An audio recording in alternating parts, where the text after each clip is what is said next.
Hello, and welcome to the Say It Out Loud podcast. I am your host, Christine Daynard, and the goal of this podcast is to encourage you to live your best and most authentic life by digging deeper and finding connection through vulnerability. I believe we have been taught that vulnerability is a weakness, when in fact it is our superpower. In this space, I will share personal stories and conversations with others so you can be empowered by their strength. Welcome back to the show. I'm so glad you're here. And I know you're going to love this episode. Now let's get And I started. wanted to do a quick little intro because when Christy and I started talking, we didn't really have a huge intro. We didn't really have a little conversation at the beginning to talk about what we were going to talk about. Because truly, as you know, if you've been around this space for long enough, you know that these are conversations that come through authentically and naturally. This is not, they're very organic conversations. They're not, probed and prodded and questions that are determined prior to a conversation. It is a natural, organic conversation that happens in this space. And I often will just trust that where the conversation is going to go is where it needs to go, is how the conversation is going to unfold. And so naturally in that, as we were beginning the conversation, of course, I didn't really know how to introduce it because, again, I wasn't really sure exactly where it was going to go, but I knew I wanted to have this conversation with Christy. And I'm really going to ask you to lean into trust in yourself and to trust in me that this conversation is a really great one and that there's something in it for you. And even if you don't agree with the topic at hand specifically, that there are little nuggets and lessons in this conversation for you. And I know it's a taboo subject. I know that talking about religion in any form, there's lots of feelings around religion. There's lots of conversation out there around religion. And what I really, I guess, wanted to invite you into is to try to put whatever feelings or judgment come up as you press play on this conversation and really, like I said, dive into what the nuggets and lessons are within the conversation. And it doesn't mean that you have to agree. I'm not asking you to listen to this and believe what we say.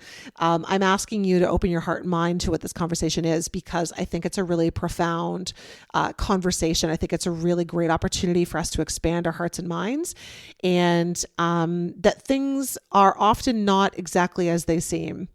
And what's been really cool about this conversation even coming together is that the guest, Christie Penner Worden, who I sat and spoke with, her and I knew each other as kids and we attended a church together as children and we grew up together and were really good friends for a long time up until we were probably early teenager.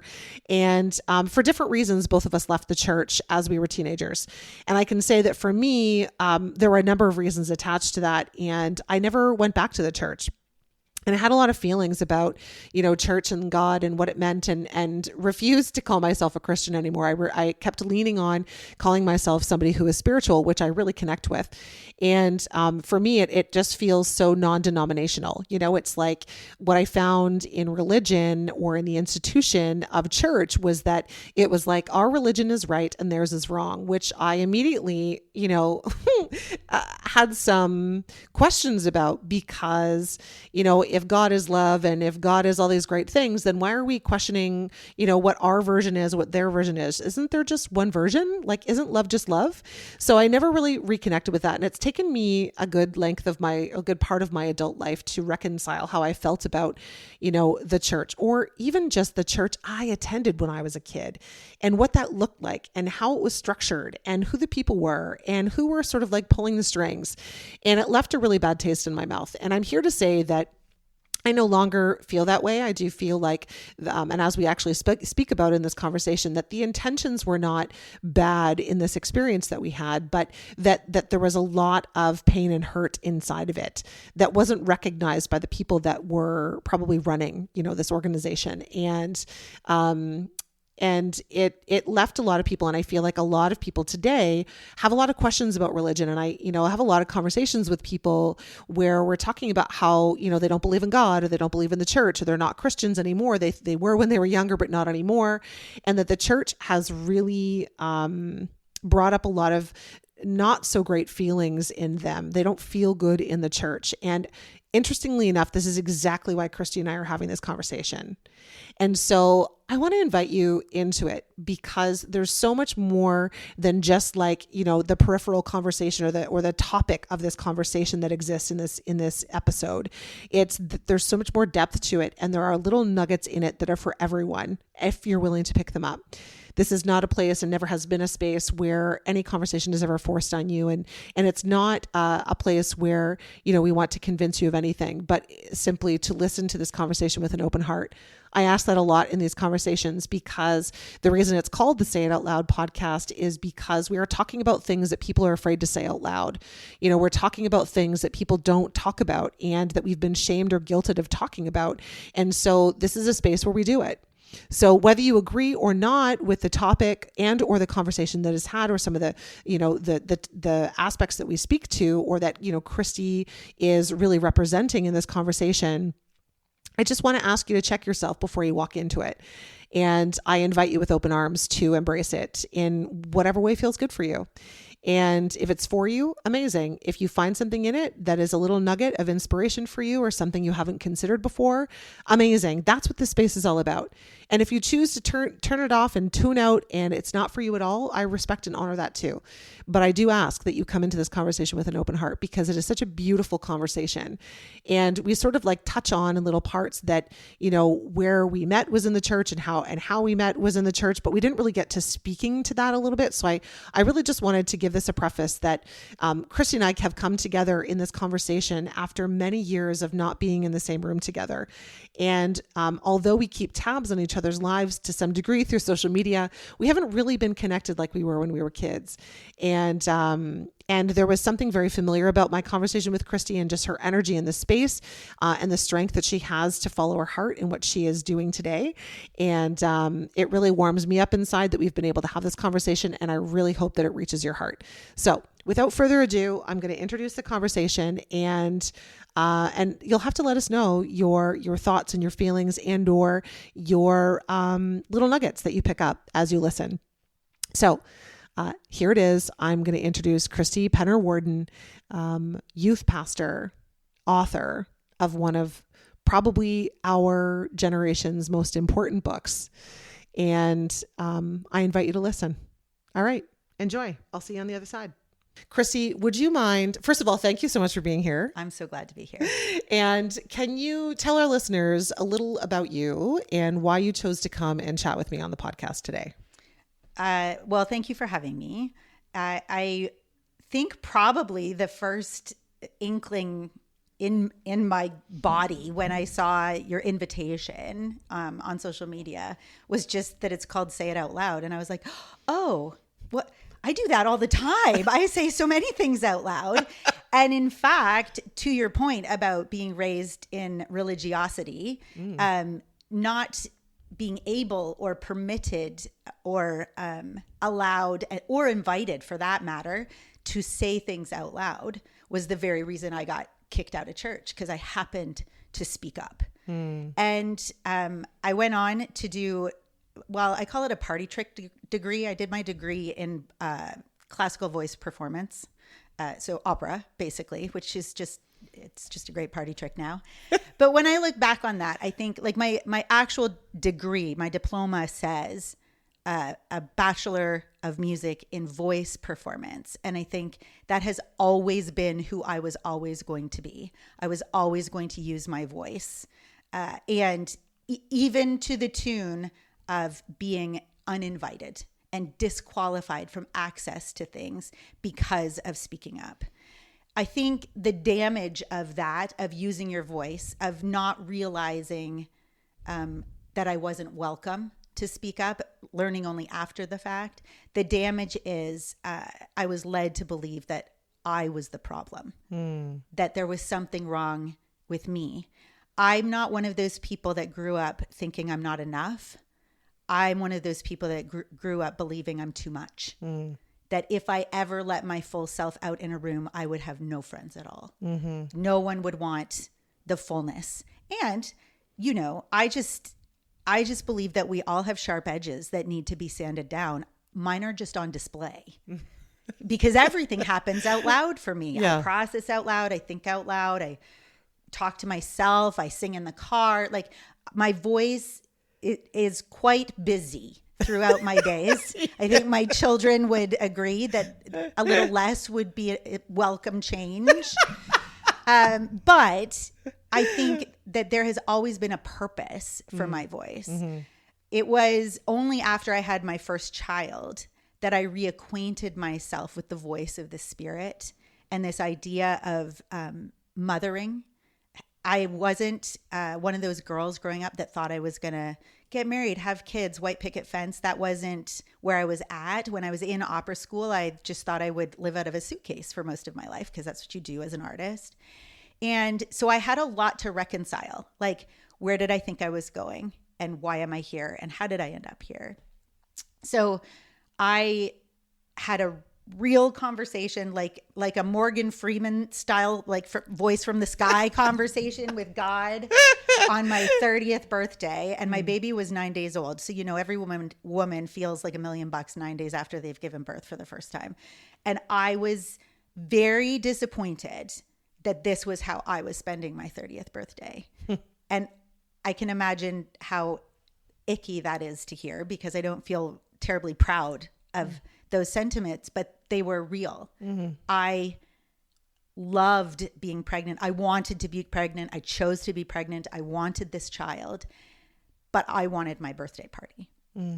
And it was the first real evidence of sacrifice. Like, there will be no champagne on this birthday. There will be no dancing. There will be no, and I lived in downtown Toronto, so it just felt harsh that I was not going to celebrate the way I wanted to.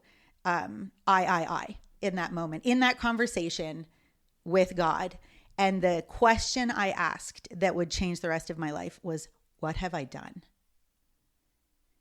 And in that moment, it was like, okay, now they're going to know how old we are. But remember when you would hold down the rewind button on a VCR and you would actually watch it like zip backwards? I guess you can still do that with digital. It's not quite the same, but it would make that like, that, exactly. Yeah.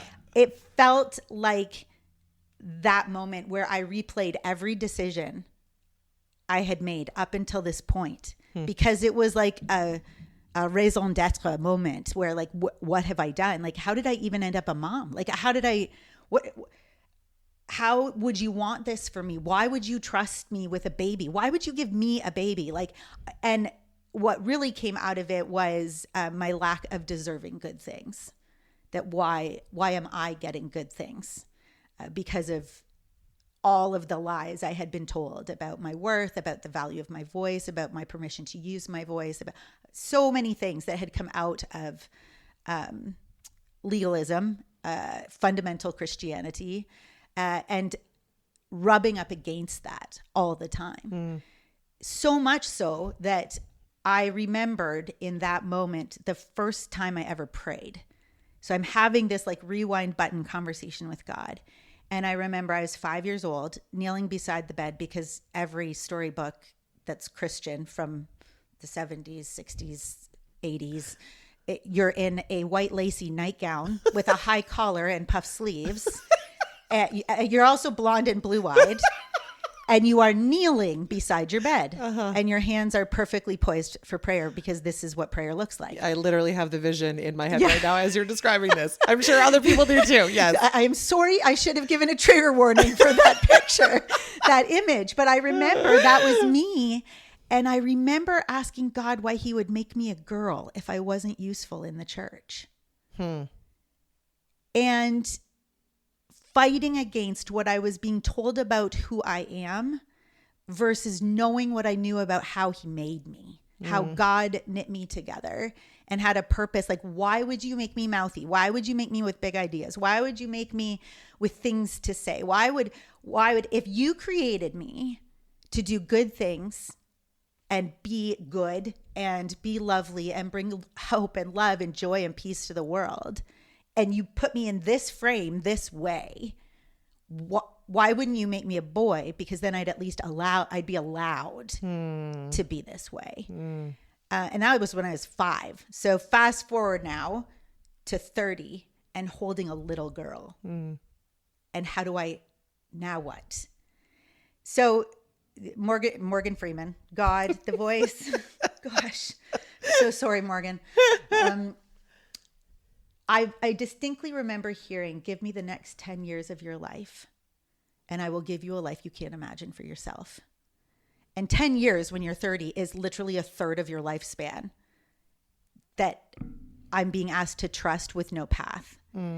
The problem is I'm really good at making plans. I'm really good at following through. I'm an overachiever. I have a limitless capacity.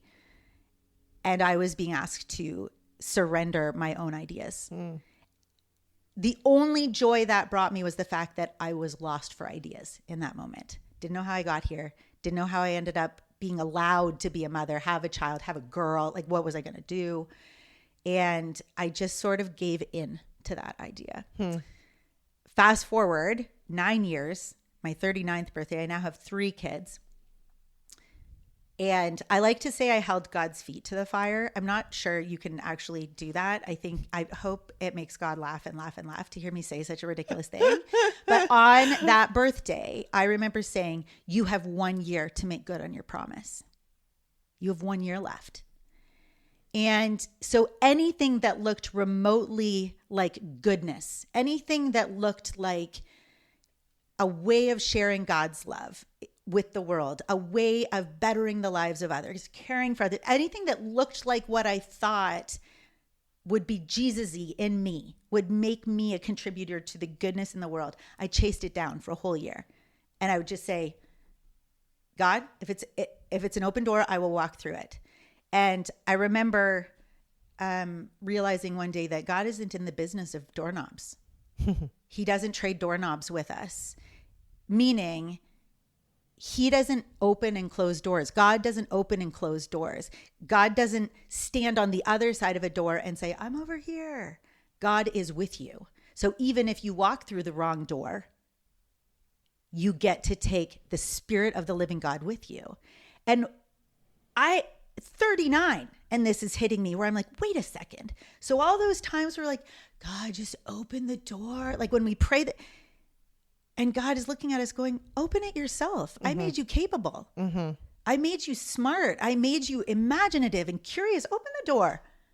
I will go with you.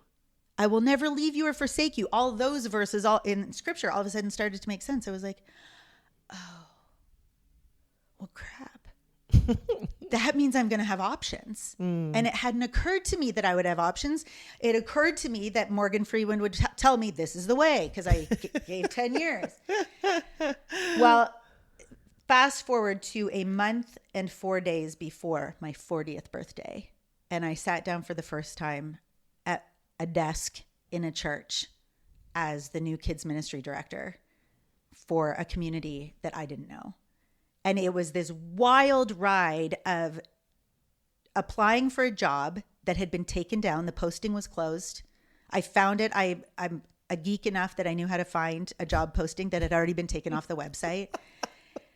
I sent it. Someone had told me you need to apply for this job. I'm like, there are 0 things qualifying me for this job. 0 things, right? Again, not worthy, not talented. I'm too much.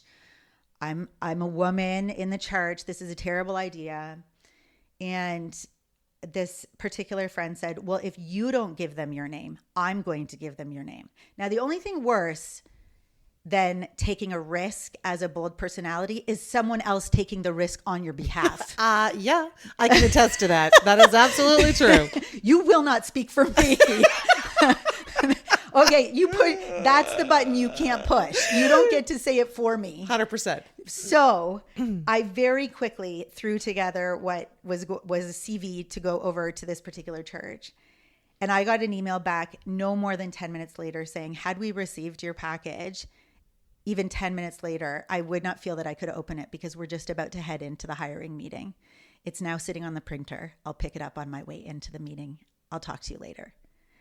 That man went on to be my boss for the coming 7 years. I was chosen as the one who wasn't qualified, all these things I had to tell myself. And it was in that process that I was reintegrated into the fabric of a church community and seeing it from the same vantage point that I left it as a child, or I was kicked out of it at 15. So having been kicked out of church as a child to now be serving children in the church, I didn't sit in big church. I sat with some of the smartest, most curious, most wonder-filled, imaginative humans in the building. And there's a lot in scripture that I believe we don't take seriously enough. Like in Psalm 8, where David says, the cries of infants and the sounds of babbling toddlers are our stronghold against the enemy. Meaning, if your kids are playing and laughing and making a joyful noise, this is how you protect the world around you, is by inviting the participation of children. And so I used to say, we were talking earlier, kids ministry is almost always in a basement. And I would tell kids every week, you make as much noise as you want, because that's how the adults know that we will hold up the foundation of this building. And they just believed me. So we would make a lot of noise every week. As I got deeper into my theological training, I realized that there is a tendency in a majority of churches to include and exclude. Now, I realize that's just brand new information. That somehow the church has become a non-inclusive place. I say that tongue in cheek, because when it's kids come in their own delightful live out loud packages.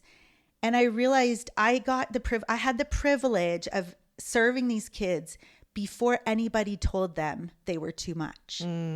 So the first blog I ever wrote was, Dear Self, You're Not Too Much. And I realized as I was sitting in these theological conversations and sitting in meetings that the people who only served grown-ups thought that the target demographic for ministry was anybody who looked like them. And I didn't have any of those really, other than my team. I wasn't serving people. Like I was the tallest person in the room, depending on the room I was in. And they trusted me just because I was tall. The amount of faith these kids would have in me was evidence of the faith that I longed for them to have in Jesus. And the weight of that responsibility hit me like a ton of bricks. Like they will believe whatever I say about who or what God is, just because I'm at the front, just because I'm tall, just because I'm wearing the t-shirt that says I'm the boss. How okay, we need to stop for a second. Yeah. Christy, take a breath. So many things in what you just said. My brain is trying to remember all of them, but what's going to come out is what I remember or what's on my heart to say. Because the first thing was as soon as you started talking, I was like, natural disruptor. Yeah. And I see that in you because I also know that's me.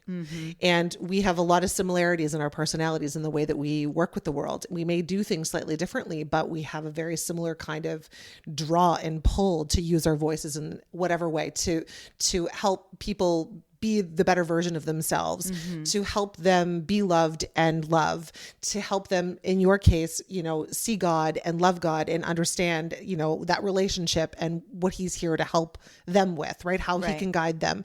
And for me, it's like knowing within, which I believe it's all intertwined, is like the connection of our intuition. God, Spirit, gave us intuition for a reason, gave us this ability to, feel in our bodies and know what is for us and not for us, until the world and the church got their hands on us to tell it how it was supposed to be. This is how it should be. So now we're all trying to operate. And I use the word trying, highlight that word, because we're all out here trying to do the things we think we're supposed to do or we should do. Meanwhile, the reason we're all so discombobulated and living these lives that aren't enjoyable, aren't fun, we're not having a good time, we're running into all kinds of challenges in our world. And challenges are going to happen to anybody, but we're running into a lot of walls because we're not following what's in us to follow. And it's so interesting how you were talking about, that you're a real go-getter, that you have a lot of capacity and that you would take on I forget the term that you used, but essentially, you're out there to go and get it, right? Like whatever it is, I can do it and I'm going to run with it. Yeah. And, it's often like our world supports our ego in the sense of, if you do this and you do this job well, you get a pat on the back, or you get a raise, or you get a promotion. And this is our way of showing you you're on the right path. And so our brain gets caught up in that, right? Our brain gets caught up in, well, I'm going to do more of that, right? Because I can, and I can decide, and I can plan, and I can do all these things.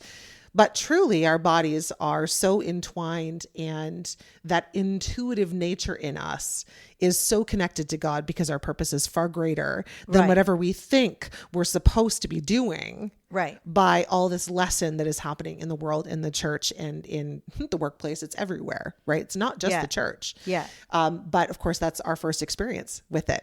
Yes, Literally for was sure. within the church. So I felt like I wanted to put some words to that, and just, anybody who's listening, I don't know, it was on my heart to share the words in that way. And there's so much connection in what I believe and where I sit, and the shifts that I have gone through in my life that are so similar. Like, I don't come from a place that I studied scripture, because I didn't have interest in studying scripture. But for me, it was like, literally my whole world, similarly, sort of, my whole world had to fall apart in order for me to be able to find myself in it. Right. And it's not that I was lost, but I was using my ego. I was using my head. I was using what I thought was supposed to be for me. Right. Instead of just trusting. It's like, as soon as I closed my former business, everybody would be like, not everybody, but lots of people would ask me, okay, what now? Are you going to go get a job? What's next for you? What are you going to do? And I'm like, whoa.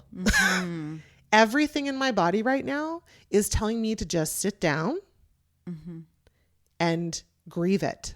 Yeah. And cry it out, and understand my feelings, and let myself feel, and let myself go through this whole process, instead of just covering it up with moving on to the next thing. This is what we're taught to do. Yeah. And so it's like, no, it's okay to take a time out.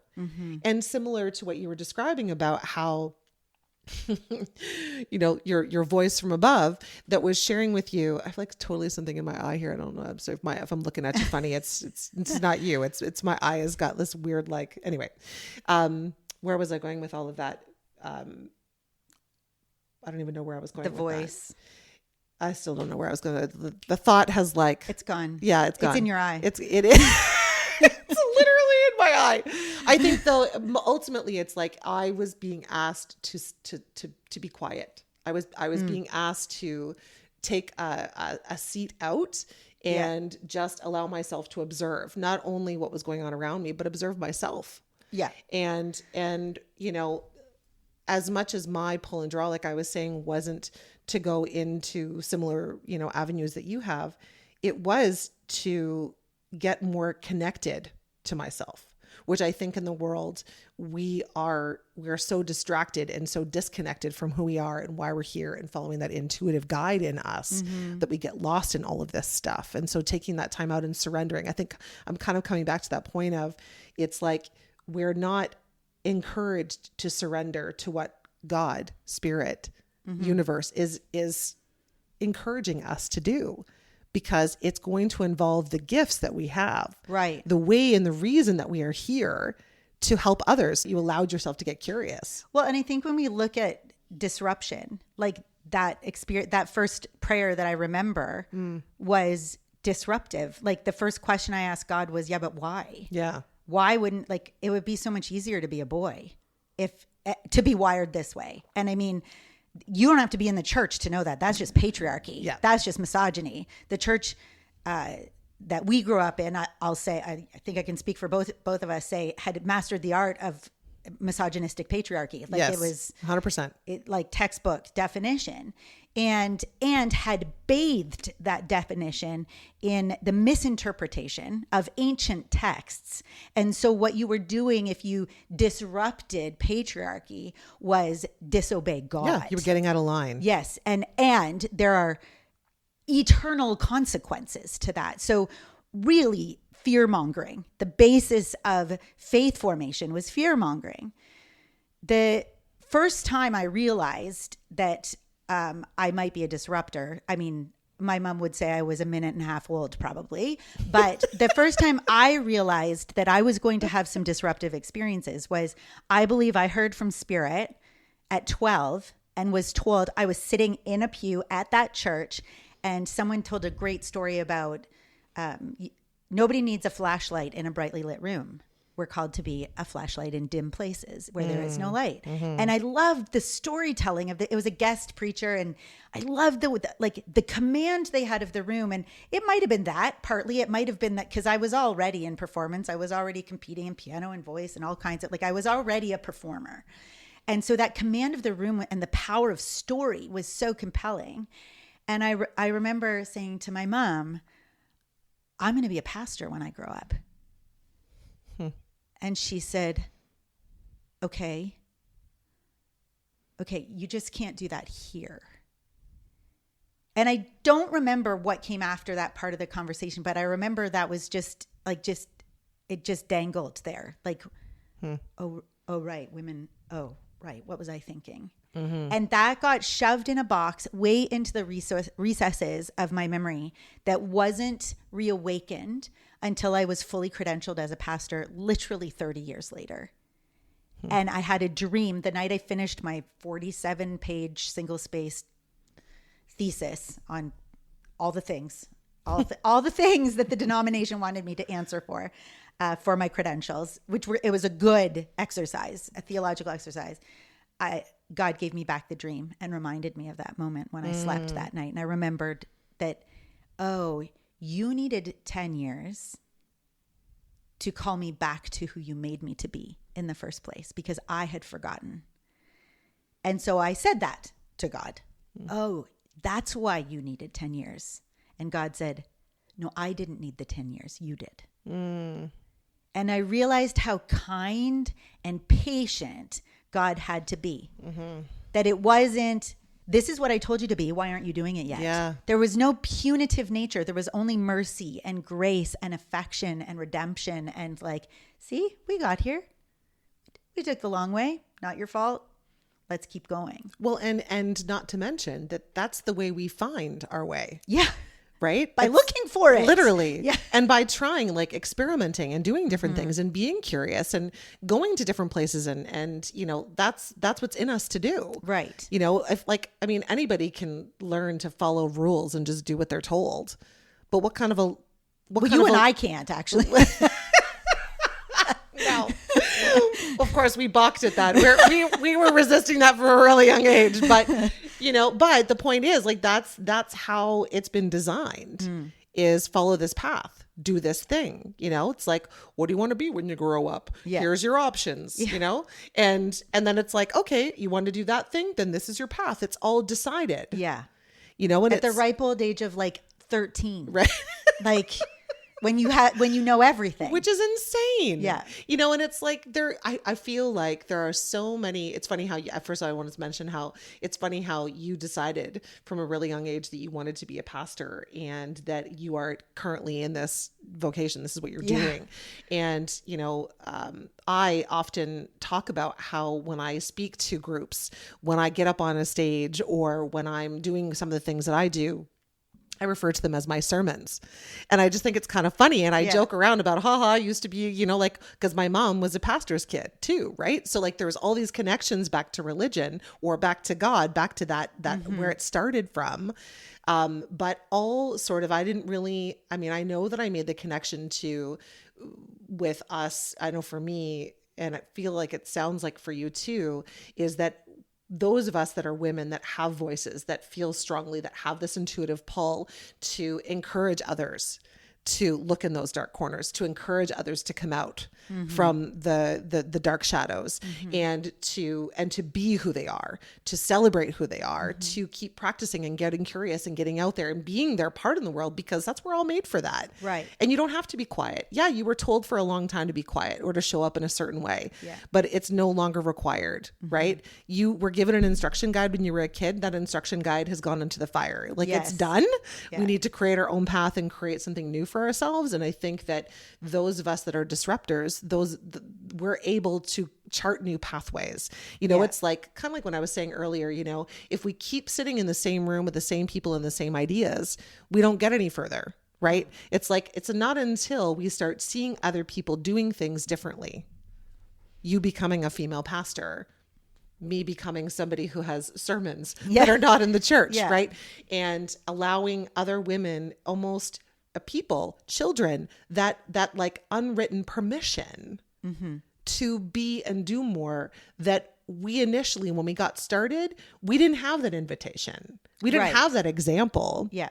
So it's like, literally, we are here to be an example of what's possible when we follow what's in us and what has been given to us to use in the world. And I think that is just so powerful. Yeah. And in fairness, there are churches who agree with us. Yes. Not all churches want to betray a little girl's dreams like that. And in fairness to that church, that's not what they thought they were doing. Yeah. They never set out to harm me. I believe that. Did they harm a lot of people? I believe they did. Yes. But that wasn't their intent. It doesn't make it okay, but it wasn't their intent. Yeah. And so I found myself in this dichotomous mindset of like, and you don't have to be, you do not have to be spiritual, religious, or in the church to have imposter syndrome. Yeah. Imposter syndrome just shows up like, what are you doing here? What are you even doing here? What, you have a degree like in music. What do you think you're doing? Like all of the lies start to surface in unmitigated ways, like and ways that just throw you off in the moment. And so I had to do a lot of work. I got a good therapist to work through some of this. I got a spiritual director to work through some of this with me. And it still rears up every once in a while, because when you learn who you're not supposed to be when you're young, and then you become the thing you're not supposed to be and love it, you have to reconcile the harm on that little girl inside of you over and over and over again. And so when I began to reconcile it for me, I realized that I could prevent it for others.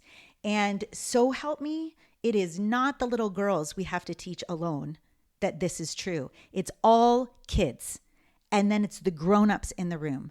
And we say it over and over that you are worthy, you are created in love, to love, by love, that you are loved exactly who you are, that you are welcome, you are invited. This holistic presence of your person is welcome here.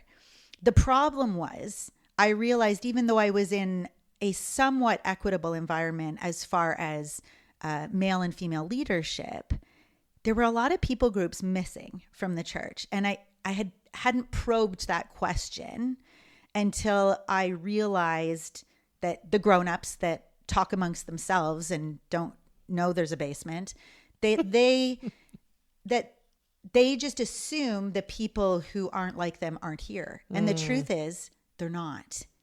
And the existential question for me that ended up getting unlocked as a kids pastor was, who's missing? Like, if God's love is for everybody, if the good news, which is what gospel means, if the good news of the person of Jesus is for everyone, and Jesus said that, I'm not like, you can't make that up. It's just supposed to be good news for everybody. Where is everybody? And that was a really dangerous question to ask, because now you're pushing theological buttons. And you realize that some rooms are so bounded set in who they believe belongs inside and who isn't welcome inside, that I began to realize, oh, the people that aren't here know they're not welcome here. We're sending like a bat signal out to the world that we are not your people. You are not welcome here. Yes. And it became very evident very quickly that it isn't just race. It isn't just language. It isn't just male or female. And so as I began to ask this dangerous question, who's missing, we enter the pandemic. And I learned to do things that should probably never happen on Zoom. You know, like, what are we even doing? Hosting a play group on Zoom, and everybody, okay, what toy does everybody have? And we're going to play together. Having a 3-year-old lead a game on Zoom. I mean, yes, you should do that on Zoom. If you've never asked a 3-year-old to lead a meeting on Zoom, you're missing out. That's amazing. But as I began to ask that question, it was really interesting to me, those who would show up like those who allowed their kids to get on Zoom and who didn't. And it was almost opposite those who came every Sunday to church versus those who maybe didn't feel so comfortable at church on a Sunday. So I went down this rabbit hole of how do I talk about Jesus with someone who's never even heard his name, for example? Like white Protestant privilege looks like assuming everybody had access and some people just don't want to. That's probably the biggest lie of the white evangelical church, is that everybody's always had access to who Jesus is, to God's love, to the presence of the Holy Spirit, and they've just denied it. And we assume that everybody had the same experience that you and I had, born in the nursery, basically, and known by everybody, and everybody's allowed to tell you when you're doing something wrong. Everybody had that experience. No, that isn't how it works. And that isn't the point. And so as I began asking, how do I talk about Jesus without betraying the fact that it's good news and without using language that is nonsense outside of the pages of the Bible, God just gave me a brand new imagination for how to love people well and how to talk about who God is, who Jesus is, who Spirit is, who they are together collectively in community. God is in community with their selves and is neither male nor female, as it turns out. God is God. God is creator. God is the birthplace of imagination. And so can I lean into that imagination for humanity that God has for humanity? This like giant, enormous capacity for there is more for you. There is more. And that maybe because we live in the scarcity mindset of Western more culture, that the lavish enoughness of God's creativity and curiosity for us and imagination was sufficient. That I didn't have to chase anything down. I just needed to want to sit in that creative space of what more do you have for me? What am I missing out on? And who's missing from the conversation? Who do I get to meet if I open the doors wider? And so that gave birth to some new language around how to talk about Jesus with people. Because if we only ever talk about it as God will change your life, here's what happens. I had been a kids pastor for 11 months and 3 days. And I was telling my at the time 4-year-old about Jesus. 5-year-old. She was 5. She's almost 6. So I mean, like, I was raised certainly, like the church that we were raised in, there was certainly like a threshold where you better believe by. Like, I don't know how long God lets kids in before he really, until there's a trap door for hell where some kids like don't know what the theology is around that. There's nothing in scripture about kids burning in eternal damnation. But I remember, and it must have come from it, like the recesses of religiosity, that this came up. And she was 5 and I didn't really know what she thought about Jesus. So I started telling her about Jesus every night at bedtime. And it had been about, 6 weeks and nothing. She's not biting on anything I'm saying. She's like, yep. Okay, Mom. Do you want to talk to Jesus? No, I'm good. Like it was. So I am quite convinced in this moment that I should likely resign from my job because I can't convince my own child that Jesus is good news. And I was at the point where, I just wanted, I wanted this kid to know they could choose to be part of God's big family. And as I ramped up to the pinnacle moment of the sermon by her bedside, she just looked at me and said, "Do you think Daddy's free to tuck me in from now on?" How do you know you're not speaking someone's language without them saying you're not speaking my language? Right. Yeah. And I mean, first of all, rude. Like, seriously. But so honest and so just honest. Where does that go in us? And I mean, I was probably the same way. Like, that's my kid. That's my kid through and through. I'm getting a taste of it. And I walk out and I go get her dad, and after he tucked her in, I poked my head. I dared to poke my head through her door again. And I said, hey, I'm okay with this for like a month, but I love tucking you in. So I'm going to come back in 1 month because I have a question I want to ask. Well, 5-year-olds don't know what time it is or what a month is. You know, like they don't know how long is a month. Mm-hmm. And I have the date like galvanized in my mind. That is the day I get to go back in her room. So a month to the day I go back in her room and she's already in her bed waiting to have a story and be tucked in and say prayers. And if her eyes could roll all the way outside her head and back into it, she looks at me and says, has it been a month already? And I'm like, I can't even with you. And I looked at her and I said, it's been a month and I promise you I only have one question. I just have one question and then I'll go. Why don't you want to talk to Jesus?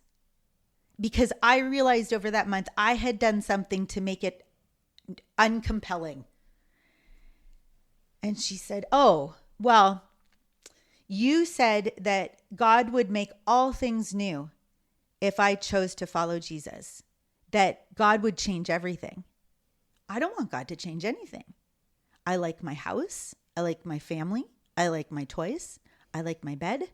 I like my friends. I don't need anything new. I don't want anything new. I don't want anything to change.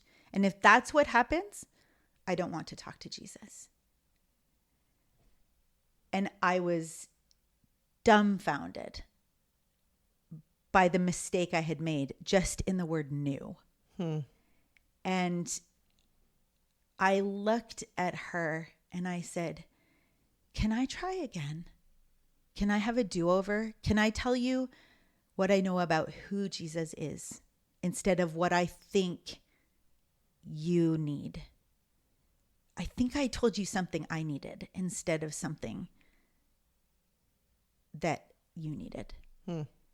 And so I said, can I just tell you a story about the person, Jesus, about this amazing person? And she permitted such a story to be told that night. And I said to her, I am so sorry that I led you to believe anything other than love was what would come. More love, more grace, more mercy, more curiosity, more imagination, more of how God sees the world. You get eyes to see and ears to hear and a heart that beats in rhythm with the Spirit and feet fit with good news that you can chase down your dreams with and say, I can and I will because I was made to do great things. I wish I had told you that. And I prayed with her and I repented, which I realize is a really religious word, but I said sorry to God for letting God down in how I misrepresented their presence. I said sorry to Jesus for not starting with the magnificent story of his life.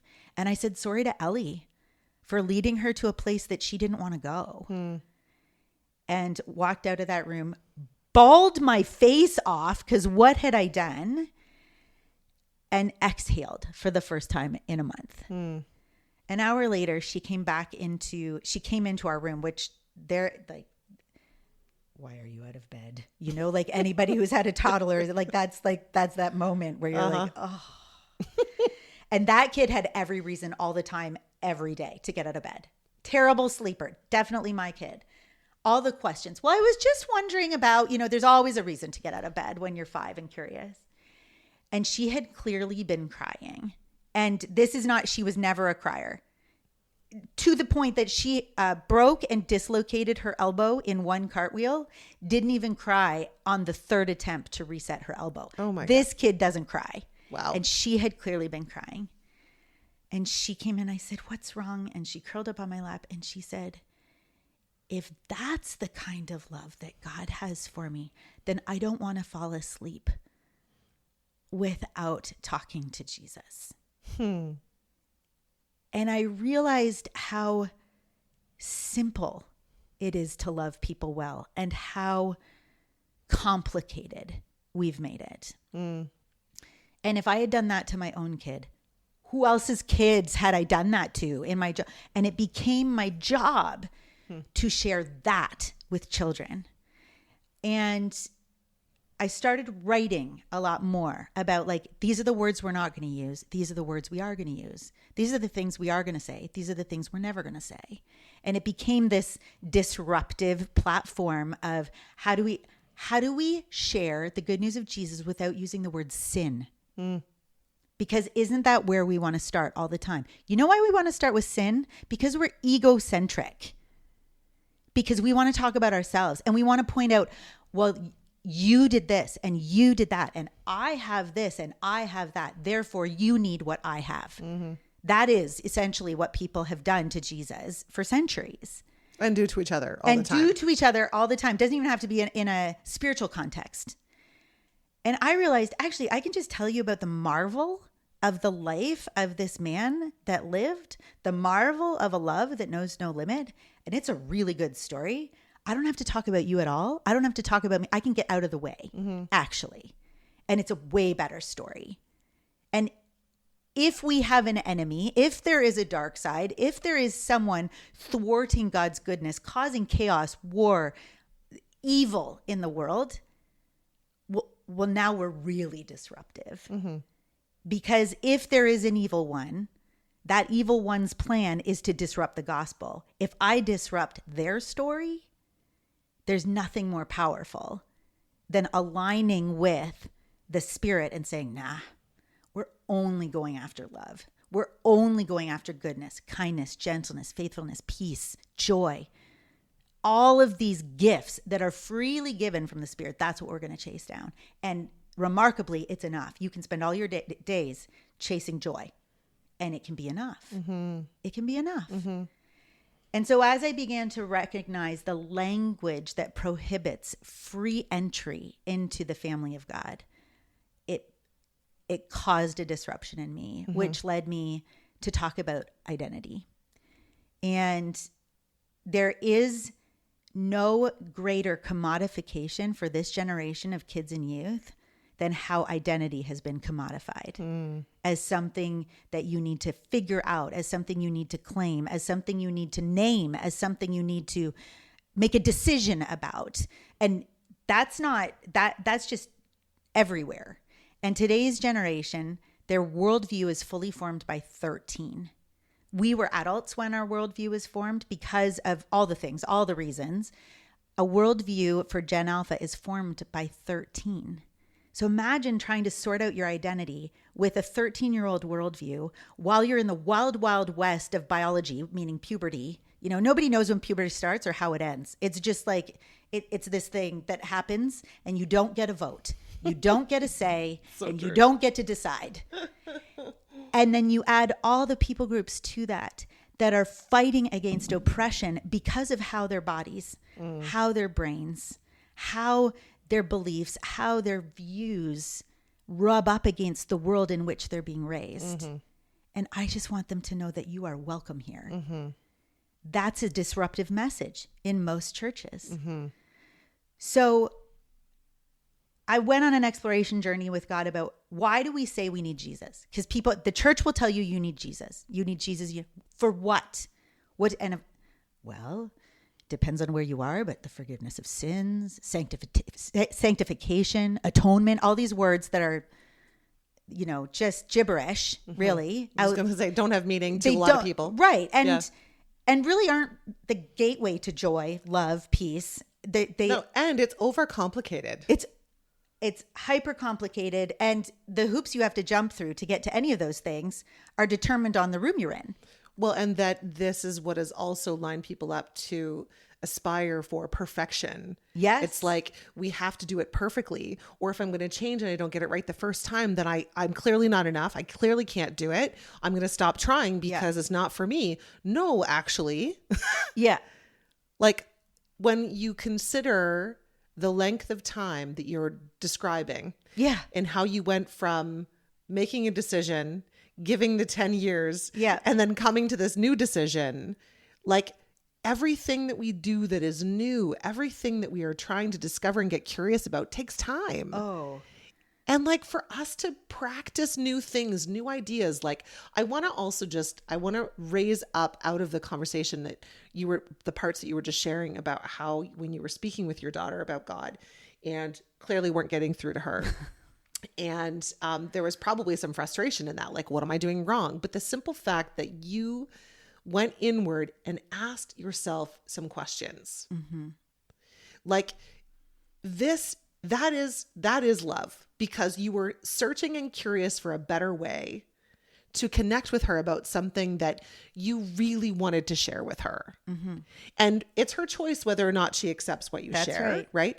But that you wanted to find a way that you could connect it with her through story that would kind of like, oh, now I understand, right? Hitting her at the level of understanding where she is and simplifying something that has been made so complex and complicated. Yes. But you searched for that. And in the simple action of you asking the questions to yourself, that is an act of love. Thank you. And that if we in the world could just do that. Yeah. If instead of judging somebody or in the process of judging somebody, ask ourselves, whoa, why am I judging that person? Right. Why is it up to me what's right for them? Right.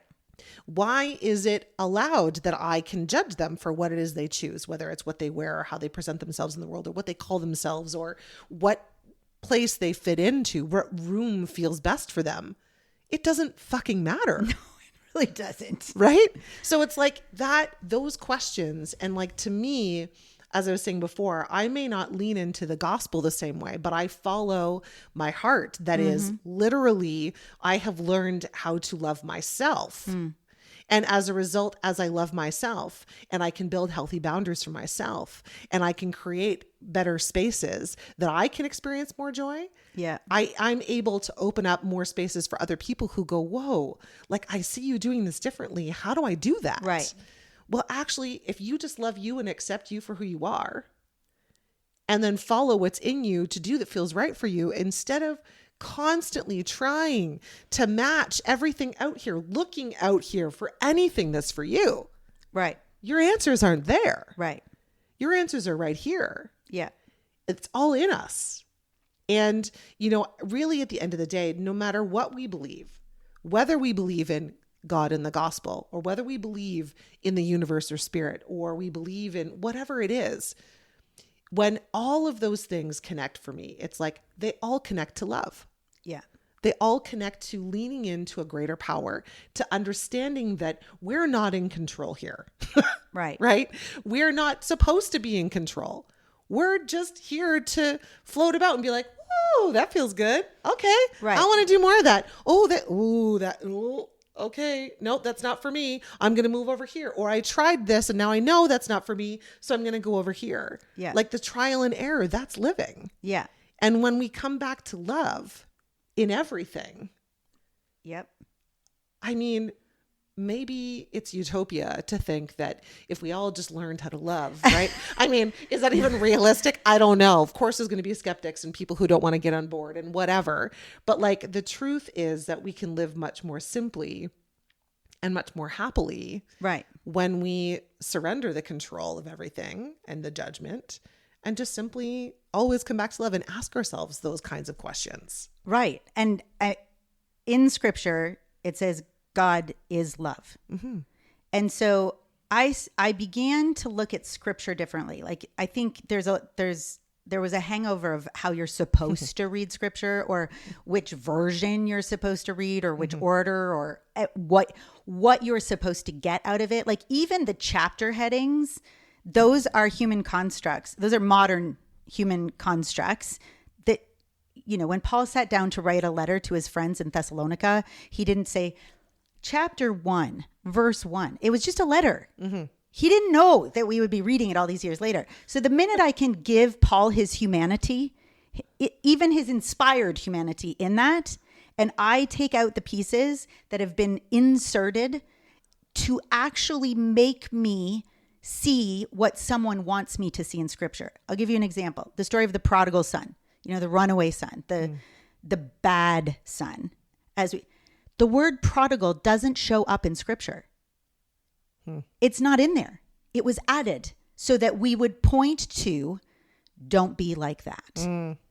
It points to rules that we were actually not meant to adopt. We were meant to love God and love others. When Jesus told the story of what has come to be known as prodigal son, it was actually a 3-part story: lost sheep, lost coin, lost son. But we don't say lost. And we say things like, oh, he's lost to us. He's just gone the way of the world. He's a lost cause. That's how we internalized that word lost, because we were told it was prodigal, which means bad, rebellious, can't be saved, unreconcilable. Or is it, I've lost my child. Would you help me find my child? I just want to drive the streets every night until I just need to know they're alive. When you've lost something you care about, it's a lot different than saying, well, he's lost to us. And we do that with scripture. We emphasize the wrong parts of it, and we look at it through the wrong lens in order to justify those judgments that you're talking about. We twist it to make it work for us. Right. Yeah. And so when I started thinking about why do we even need Jesus? Why do we need Jesus? We say that, Christians say that all the time. And for me, Jesus became the key that unlocked identity for me. And the thing about identity, so there's a few things that are really important to Gen Z and now Gen Alpha as well. Authenticity is a very high value, but also agency and consent. Neither of which were we offered in church. No. Or in other places. Anywhere. But when you look at the revelation of these ancient texts in scripture, it's one big story about a God who wants to show you who they are and a God who wants to invite you to be who you are. It's one big story of identity. This is who I am, God says, and this is who you get to be. These are all my dreams for you. Now, it's the second chapter in the whole book, the gajillion page Bible. By chapter 2, we learn that humans are made in the image of God. All of them. So if I decide that someone isn't welcome here for any reason, what I have done is said, your fraction, your glimpse of who God is, your pebble in the kaleidoscope of humanity isn't interesting to me. I can't imagine a kingdom, a place, a spiritual realm where we need your color. We need your light. We need your bit of broken glass. When we aren't curious about all humans, we miss out on bits of who God is. I get to know who God is more and better by sitting with anybody. Anybody. Part of what the church has done is somehow linked salvation, religiosity, church with if you do these things, you get the image of God. That isn't what it says. You were made that way, knit together, known before the beginning of time, with a purpose, on purpose, for good purpose. And that's true of every human ever. So my curiosity for humanity came out of what more can I know about this incredible creator? What am I missing out on? I had this season of massive FOMO for humanity. I'm only hanging out with these kind of people, or I'm only hanging out with people I agree with or that agree with me. And I'm afraid to say what I really think out loud because, well, then they won't let me in, or I won't be welcome here. And you know what? That's sometimes true. And that's okay, because when that happens, they miss out on me. Well, it's also like, I believe that that's a big just redirection often. Yeah. Right. You know, it's like when we're in rooms, I often refer to as rooms, we're in rooms where people don't want to accept us or try to define us or put rules on us or we feel uncomfortable if we can't be ourselves. Those are just the rooms that aren't for you. Those are the people that yet maybe haven't tapped into love in some way, whether it's for self or others, right? And that there's just a different energy in that space. There's another room for you. Yeah. And you can try out all the different kinds of rooms. Yeah. And you're going to find several different rooms that feel really good for you. And then you're going to find other rooms that aren't so good for you. Right. And it's like when we are, again, like for me, it's like when we come back and we're tapped into, how do I feel? I just walked, like, I know for me for years, I don't know if you can relate to this, but you can tell me.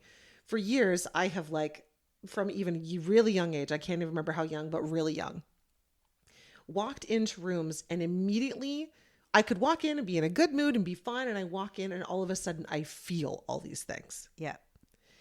And when I was younger, I was like, oh, that's weird. I must be really moody, or like, I don't even know if I really could have put words to it, but sure. I was like, I just felt so confused all the time because all of a sudden I'd have all these different feelings. And then I would be in rooms and not feel good or comfortable or couldn't be myself. And then anyway, but as I have, grown and as I've gone through my personal growth and as I understand myself better, I am a very sensitive person and empathic and very open to the thoughts and feelings and experience of others and how they feel.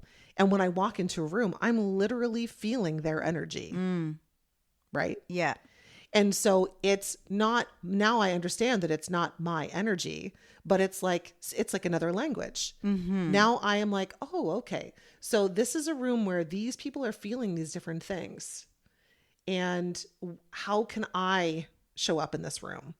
How can I show them that they can be okay? How can I show them that they can just take a few breaths and they're going to be all right? Or how can I support people in this room? Yeah. Whereas before I used to kind of like, and I used to think that my only job was to like help everybody. And that's kind of not what I'm saying. It's like, I can show up and just be who I am in a room. Yeah.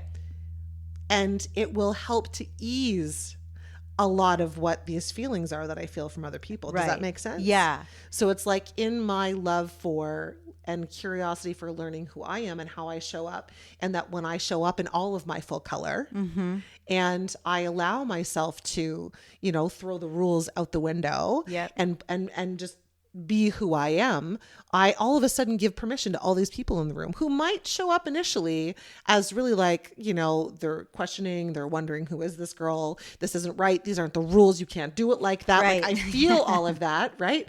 But then I'm like, but I'm showing you, yes, you can. Yeah. Right. And so it's like just the way I approach it is obviously a little bit different, and the way that we approach the world is a little bit different, but it's like, we all have this ability to take the gifts that we have and what we have in us and learning this love that is unconditional. Right. And that we can share that love with other people, no matter who they are. Like I used to curl up in a ball in a room and not, so now it's either one or two things. Now it's like, oh, this really isn't the room for me. I can tell right away when it's not my room. And if you can't hear me in this room, then I can use my voice. But if you're still not listening, I'm not here to convince you. Right. Right. I am here to just be me. And whoever is coming with an open heart, it's like this podcast, whoever's listening right now, whoever's here listening with an open heart or mind, they may not agree. They might be like, this Christie girl doesn't know what she's talking about, right? They could be saying all these different things. It wouldn't be the first time. Right? But the point is that it's like when we're open to learning different things or taking in different ideas or having disagreement, it's healthy to do. Yeah. And I think one of the most important lessons I've learned in walking out my faith is that we are called to unity over agreement. If we can't learn to walk in unity and disagree, we are giving a really unhealthy example to kids and those around us of what love looks like. Love unifies. Love draws towards itself. Love pulls together. And if our disagreements fracture that love, then is it even love to begin with? And so even how we talk about love and how I receive feedback has changed because I don't I no longer believe that the measure of how good I did is based on how many 5 stars I get. If someone disagrees with me, I spoke at a conference back in January, and I always read feedback cards. Like I highly value feedback. And someone had written, I disagree wholeheartedly with her theology. And I was like, and yet no one walked out of the room. And I thought, that is so beautiful. Like, that's the feedback you wanted to give me, that you disagree, but you didn't walk out.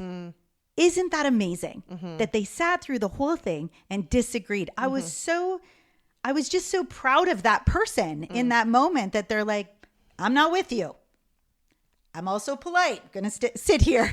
Like, it's just so incredible. And instead of it being, what did I say wrong? Who are they? I should try to track them down and talk to them and convince them. And that's what we do, right? To bend and contort. Right. Yeah. Because if you disagree with me, well, then you must be wrong. And I need to convince you, or else I said, what did I say wrong? What did I do? Yeah, like, there isn't a right or wrong. Right.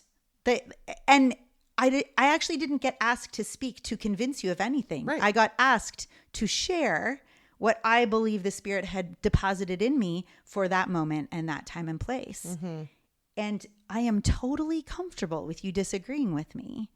And especially when you're talking about spicy meatballs, like identity in the church, right? Where the church has all kinds of ideas about what that word means or doesn't mean. If I believe that agency and consent matters, and I wished I had had it instead of getting kicked out of places, if agency and consent matters, then those who participate in life or in a room with me, it matters for them to also have agency and consent to agree or disagree. And what's really beautiful about God's love is that God offers agency and consent. You don't have to love me back, and you don't have to follow me. I love you anyway. That's the most glorious thing about God's love that I've ever read, is God's love is not conditional upon anything I do. It just is. It just is. And so if God freely gives agency and consent, what's my problem? And so as we look at how we show up in the world and how identity shows up in the world, where can I give permission to others to correct me, or to say, I'm not sure I agree with you. Can you say more about that? How do we make space for others rather than just take up space? Because I think, people would say I'm intimidating, or I'm a lot, or I'm too much, if we go to the extreme. I do take up space, but it's my space. I don't want to take up your space. And so where can I make room? Where can I remind myself to constantly be curious so that they take up their portion of space? And what I've learned, what's really fascinating, is with a personality like mine, wiring like mine, is it makes people really nervous when I'm quiet. They can feel a little bit uncomfortable because there's this expectation that I'll carry the conversation. But I've learned to actually be able to say, you know what, I'm feeling a bit overwhelmed, or I'm tired, I've had a full day. Do you mind if I just sit quietly? And I have to ask for that permission, because that isn't who they expected to show up necessarily. But to show up authentically does what? It gives the other person permission to be authentic when they may or may not have felt permission previously. Well, and also, like, I look at that like when we're listening to ourselves and what we have the energy for, and, are we in performance mode or are we in, I'm in this place to share a piece of my heart and share this love, because I know that I felt like I was performing a lot in my life. Right. And, my performance has looked maybe a little bit different, but it's like, I was always the girl who was always fun, who would always, like, everyone's energy would be lifted when, everyone would be like, oh, Christine's here. Like, it was always that energy lift. And then I would carry the energy of the room. And what people often didn't realize is that actually brought me a lot of anxiety because the pressure was on me. Right. To be the party. Yeah. And so, funny enough, it actually led me to, luckily I did not become an alcoholic, but I drank a lot. Because I would show up in those spaces, I couldn't handle the pressure Right. of always being the person who had to show up that way. And I felt like I owned that. I had to show up. They're expecting me Right. to show up this way. You took it on. Yes. Yeah. And I even did that in my business when I ran wine tours. I mean, sometimes I would get groups and they're just totally my people. Oh, they were my favorite because we'd have conversation, or we'd like challenge each other in ways and have great connection. But man, when there were people in that, and I'd be like, I don't even want to talk to these people. Right. I still felt like I had to put on that performance because it was a part of my business. And a big piece of me realized that, the pandemic sort of came in, and it was unfortunate what happened. But at the same time, it actually saved me from myself in a way, because I'd created this business that was performative. Right. And I always felt like I had to be on. Yeah. And after taking time out and grieving and doing all those things that I needed to do for me, I realized like I don't have to be the one who always shows up for everybody else. I just have to show up for me. What? Right? Yeah. But we don't learn that. No. And so I now what I love about what I do is that, yeah, sometimes I show up in the room and I am the energy. Even when I'm not even trying to be, I am the energy because I am energetic, right? Yeah. That's just part of me. Yeah. But I'm also showing up in rooms where I not even allow, what's happening is that flashlight is being shared in the room. Mm-hmm. And that I have found solace in the quiet. Okay, this is painful for me to admit, but Christy and I are sitting here chatting away. And all of a sudden I look down and the little red lights on the podcast recorder are no longer lit, which means this baby ran out of battery juice. And so I've just given it a couple new batteries, and I don't even know exactly where we had left off. Maybe you remember something along the lines of what we were speaking of, Christy, but I think at this point I really want to insert and just say like, this conversation is so powerful and wonderful. And Christy is saying so many great things. And I think that there's so much being uncovered about what we actually have the power to do here. Right. And when we allow ourselves to just, feel what's in us and move forward with what feels right for us, getting our heads out of the way and just following our hearts and allowing our intuition or heart, whatever you want to call it. Right. Because I think it's a little bit different for a lot of us, moving forward with what feels right. And when our heads kind of get in the way and go, what are you thinking? You're crazy. You shouldn't be doing this. This is not what you're supposed to be doing. Like whatever those words are, it's like, let's challenge that. Let's invite that mind, that spinning, to sit in the back seat. It's here to direct us when we're in real danger and trouble, right? And us doing things and following our heart and trying things we've never done before isn't dangerous, unless maybe you're jumping out of a plane without a parachute. But you know what I'm saying? Like generally, the things that we're trying in our lives aren't dangerous. They're just things we don't know, and they're things that we haven't done before. Yeah. And I think that even this conversation is like, a lot of people listening might be like, this is not something I've heard before. And this feels foreign to me. And my brain's like, she's wrong. I don't believe in this. Like, right? I don't even believe in God. Why am I listening to this stupid fucking episode? Like whatever, right? Our brains are going to be getting in the way of that. But it's like, if we allow that to sit in the back, because what we know now, at some point we were taught or we picked it up from somewhere.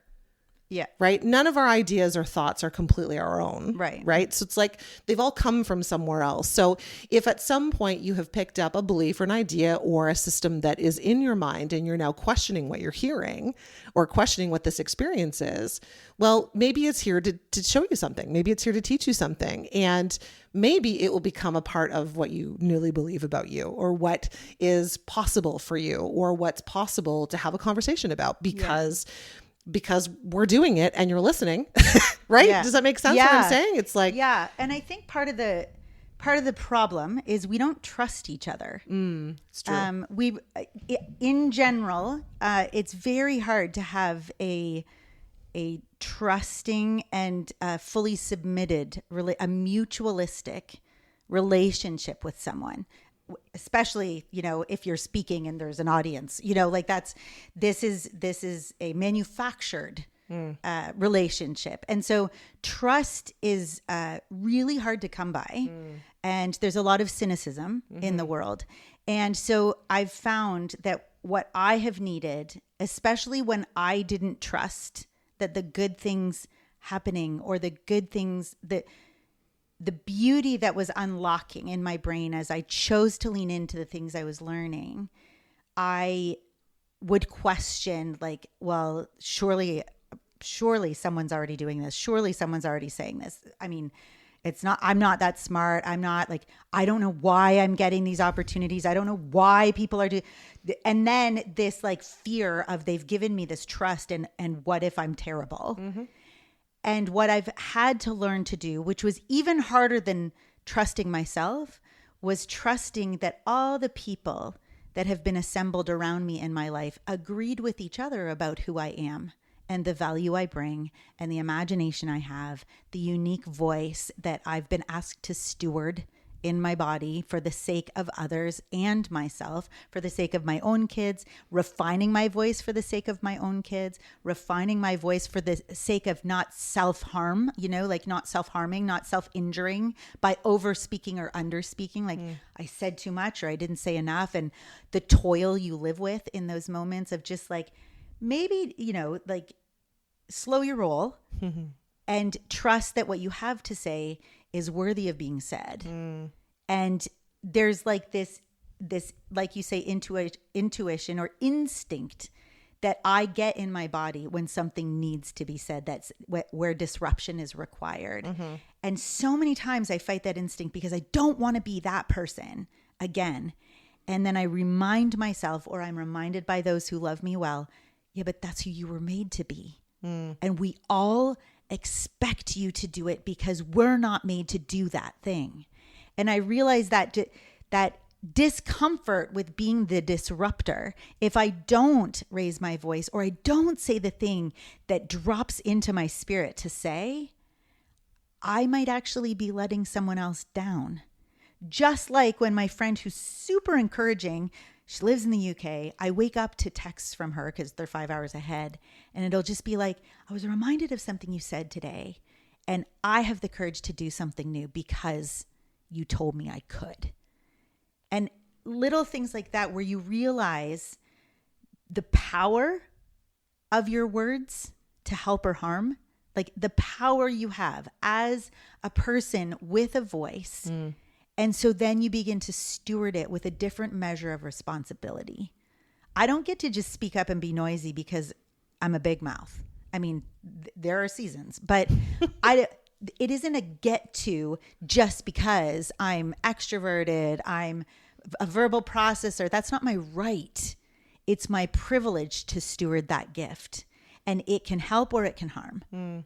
But that's ultimately a decision I need to make within my own self, to stand up and help or sit quiet. It can be my silence that harms, because if no one else in the room was gifted to say it, if no one else was disrupted internally to speak up, who have I let down? And there's a weightiness to that responsibility, but there is in greater measure a privilege. And it's the time between the weightiness and the recognition of the weight and the privilege that is wisdom. Well, and I think too, as you're saying that, I'm like, Christie is referring to her voice and this gift that she has in her. My gift is very similar, done in a different way. And if you're listening, your gift is probably different than ours, right? And so when each of us lean more into the gift that we have, it's like I always say, if you keep dreaming up things, you keep getting ideas, it's because there's something in there for you. And if you share those dreams or ideas with other people and they tell you you're nuts or crazy or your ideas are off the wall or whatever, number one, it wasn't their dream. So they can't see what you can see because it wasn't theirs to see. It's for you. And to be careful who you share right those dreams with, because, I'm so happy to hear, Christie, that you have people in your life that are supportive and encourage you and remind you of who you are, right, and remind you that that voice was given to you for a purpose. My whole life, funny enough, you're talking about how, you were like, you feel you've always been too much. I've always been both too much and not enough. Right? Because didn't have those voices supporting me and sharing with me that what I was here to do is important. Right. I really had to dig into my own heels. I had to do that for me, you know? Yeah. I mean, I think all of us do to some degree, but it's like, there wasn't anyone in my corner. I'm sorry. It was God who was in my corner, you know? Yeah.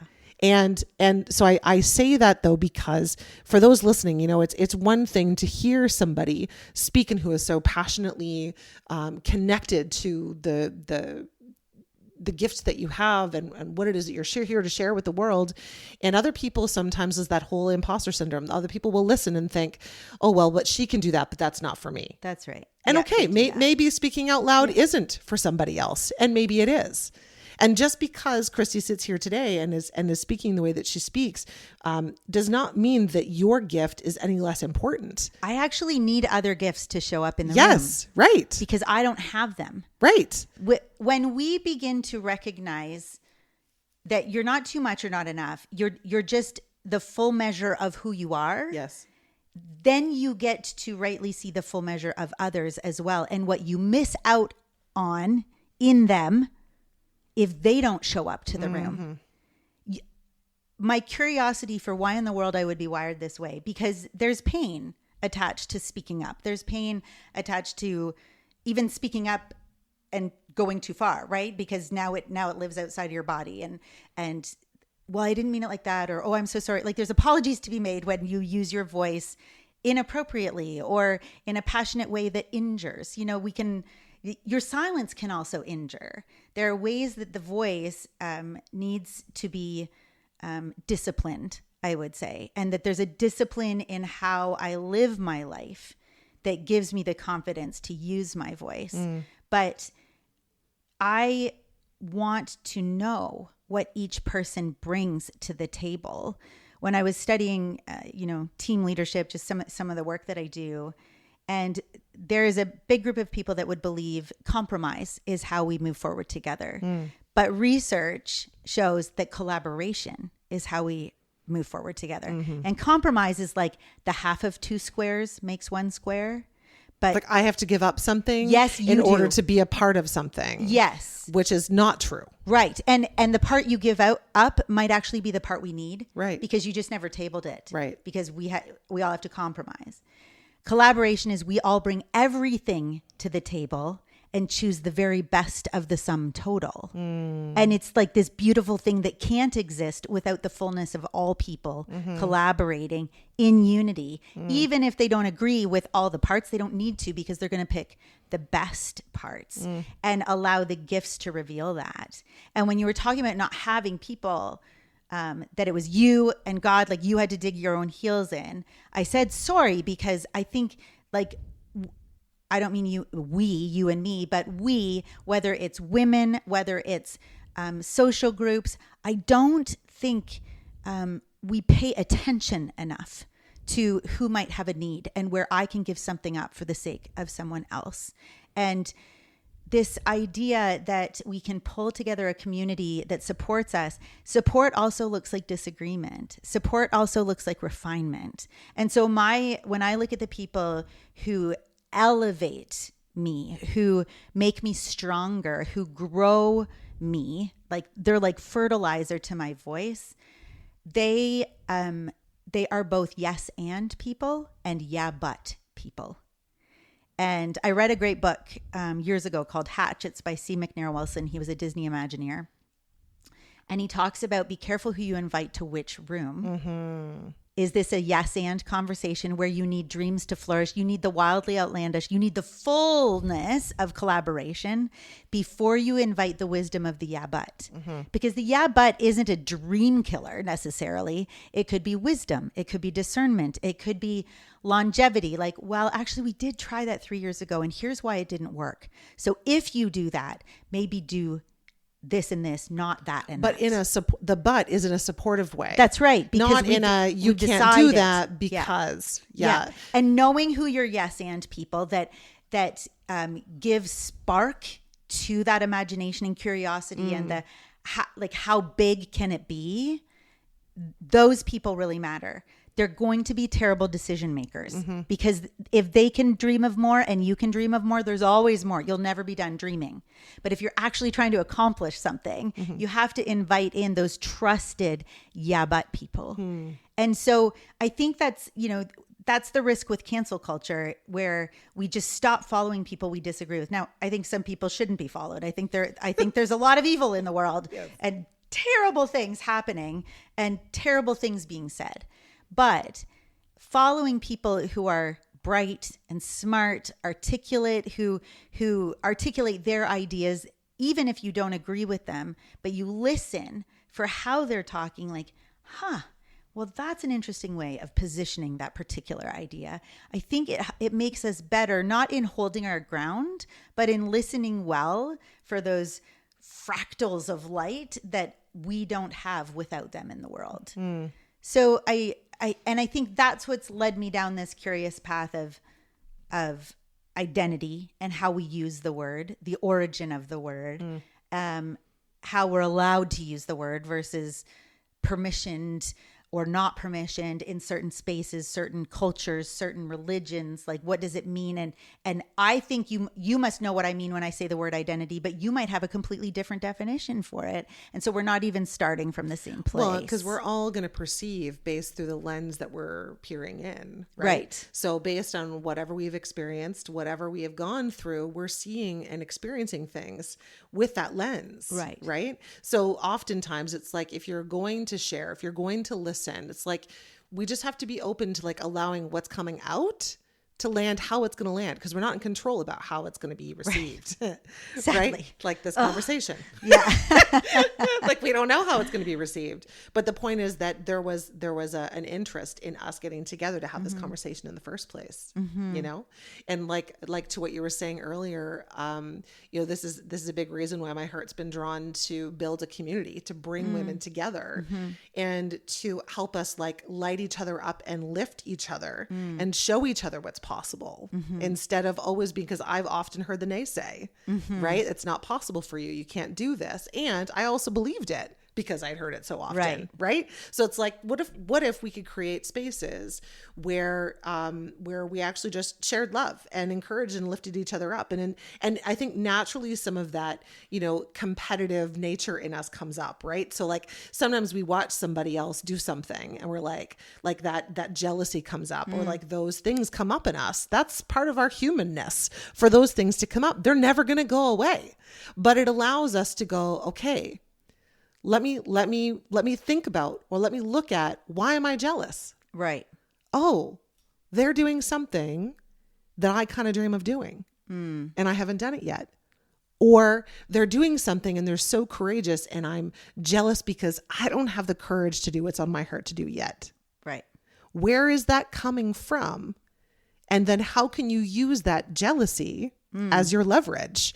How can you use it as a goalpost? Like, not as in a comparative way, not as in, oh, they did it, I can do it. Well, kind of, but like in a, oh, well, they've shown me that it's possible. And I've been over here sitting telling myself it's not possible. And now they're out there doing it. So instead of being upset with them or jealous of them or whatever, comparing myself to them, they're giving me permission in a sense to go for it. Yeah. So I'm just going to lean in and go for it. I remember being hired for an hour of coaching in a particular space to do an hour, just go for coffee for an hour with the kids director at a particular church. And they were just dreaming of what comes next in this season. And so they brought me on to sit with this person. And I said, well, the way coaching usually goes is you tell me why we're here. Like, you tell me. And the first thing out of her mouth was, how do I get where you are? And I looked at her and I said, where am I? What is it that you are seeing? Where is it that you think I've gone to? And why do you want to go to there? And that was enough to start an hour of unpicking the lies or the jealousy, whatever, which, yes, you can leverage, but what you want to come and sit here? Okay. let's start with where you're sitting and what's wrong with the chair you're in. Is it too small? Is it too big? Is it the wrong chair? Like, which chair at the table was designed for your person? And did you choose to sit down in the wrong one? Or are you asking me to give up mine? Because there are lots of ways that's going to go wrong. That's not going to be healthy for anybody. But I think we do that because we perceive something we want. And that's how it comes out. I agree with you. I don't think it's always something we want. It's a fire inside of us that cannot be quenched. Yes. And stoking that fire is hard work. It's hard work. Allowing other people to also stoke the fire is worth it. Allowing other people to poke at you and say, nope, you're not getting let off the hook.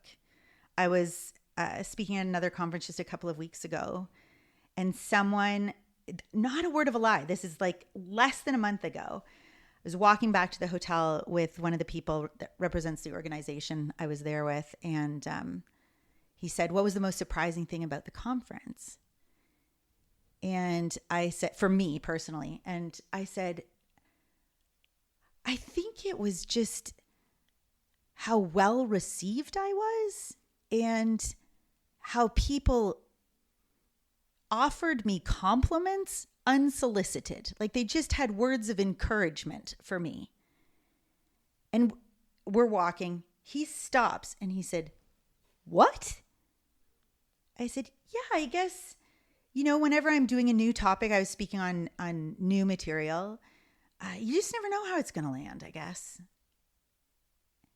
And he said, so it landed. I said, well, it landed, but it also provoked and good questions came out of it. There's this amazing dialogue. And I don't know, it's really interesting to be well received. Felt a little unique actually. And he was like, what does that tell you? And my whole, I felt like my whole body, went blank, went numb in that moment. I always have an answer. I've always got more to say. I was like, what do you mean? What does it tell me? He said, what does that tell you? Why was that surprising? I asked you what was most surprising, and you said it was that you were well received. You want to unpack that maybe? I'm like, no, that feels like a straight line to me. And he said, nah, you're going to have to work that out. You're going to have to work that out. And I realized, to the point you made earlier, I had this moment back in January at a different conference where I could hear Spirit saying to me, you're in the wrong rooms. You're in the wrong rooms. And I was literally in rooms preaching to the choir, so to speak. These people all agree with me. I'm telling them things they already know. Yep. And then what? And then what? And I'd never been in the wrong rooms. Kids ministry, kids pastors, the church, generically was the right room, at least on paper. And I kept hearing Spirit say, you're in the wrong rooms. You're in the wrong rooms. Here I was now in a different space with a different organization, speaking to church leadership, denominational leadership, global leaders about the perception of the future church and what my research around children and the next generation has taught me about what to expect. And I looked at this lovely man who provoked me with that question, what surprised you most? And I said, I think it means I'm in the right room. And he was like, well, duh. And I'm like, no, not duh. I think I was in the right rooms. And that feeling of not just being welcome and that was lovely, thanks so much for sharing, which is, an easy thing for some people to say, to will you eat lunch with me? I just have some questions and I've never thought of it that way. This provoked imagination for the possibility of better, more, greater. The church isn't dead. We don't have to let it die. all of these people hungering and thirsting for more, for the possibility of better. And it's like my spirit just finally settled and went, oh, that's what that feels like. And it's okay to be in the wrong room sometimes. It's okay to be disruptive and to be in the wrong room sometimes. But man, when you find yourself in the right room and you find your people, you fight for community. Community literally means common unity. What are we going to unify around? What are we going to decide won't break us, even when we disagree, even when we're not on the same page? What are we going to fight to stay unified about? And that is worth it. Finding your community and leaning into it, investing in it matters, because we were made for community. We were made for each other. Isolation was never the plan for humanity. And I think it strikes me most that if God is in community with themselves, like in the Christian context, we talk about Father, Son, and Holy Spirit. If God isn't doing anything alone, why do I think I can do anything alone? And so being in community becomes this beacon of hope to others who feel isolated, aren't yet brave enough to raise their voice, not courageous enough to actually pursue their imagination. I will tell you, it's costly, it's painful, you make a lot of mistakes, and it's glorious. And it can be all of those things. The truth can be more than one thing. The truth is never one thing. Yeah, it's like, I always say, like, living is a verb. Right? Correct. And this is, your example is that. It's like, and we've all heard, well, maybe not all, but I've often heard, and I also say, both sides of choosing the way we live are hard. Deciding to stay where we are in what we don't love, where we're not enjoying ourselves, when things are not feeling right in our bodies, but we stay for the wrong reasons, right? That in itself is hard. Staying and keeping yourself small and not using your voice, or not allowing yourself to expand beyond where you are, is hard. And it's also hard to lean into what is in you, because it's going to push you through growth that you have never experienced. Yeah, it's unknown. Right. It is going to take you to places that leave you exhilarated, as well as so incredibly challenged in yourself. But every time we lean in, every time we take that step, it's like I often talk about, it's finding the proof. Right now you might be in a place where you don't have a lot of proof that you can do these things that are hard or different hard, right? You've been doing your kind of hard for a long time. When you start doing something different hard, it's going to feel a lot harder at the very beginning, right? Because you haven't done it before. Oh, absolutely. But then all of a sudden you're starting to pack proof. You're packing the proof that you actually can do hard things, right? Yeah. Or things you haven't done before. And then you go, holy shit, I can do hard things. So now it's like, because people will tell me all the time, oh, you're so brave, and I see you doing all these things. And I'm like, yeah, but I have just learned to jump in with both feet. Yeah.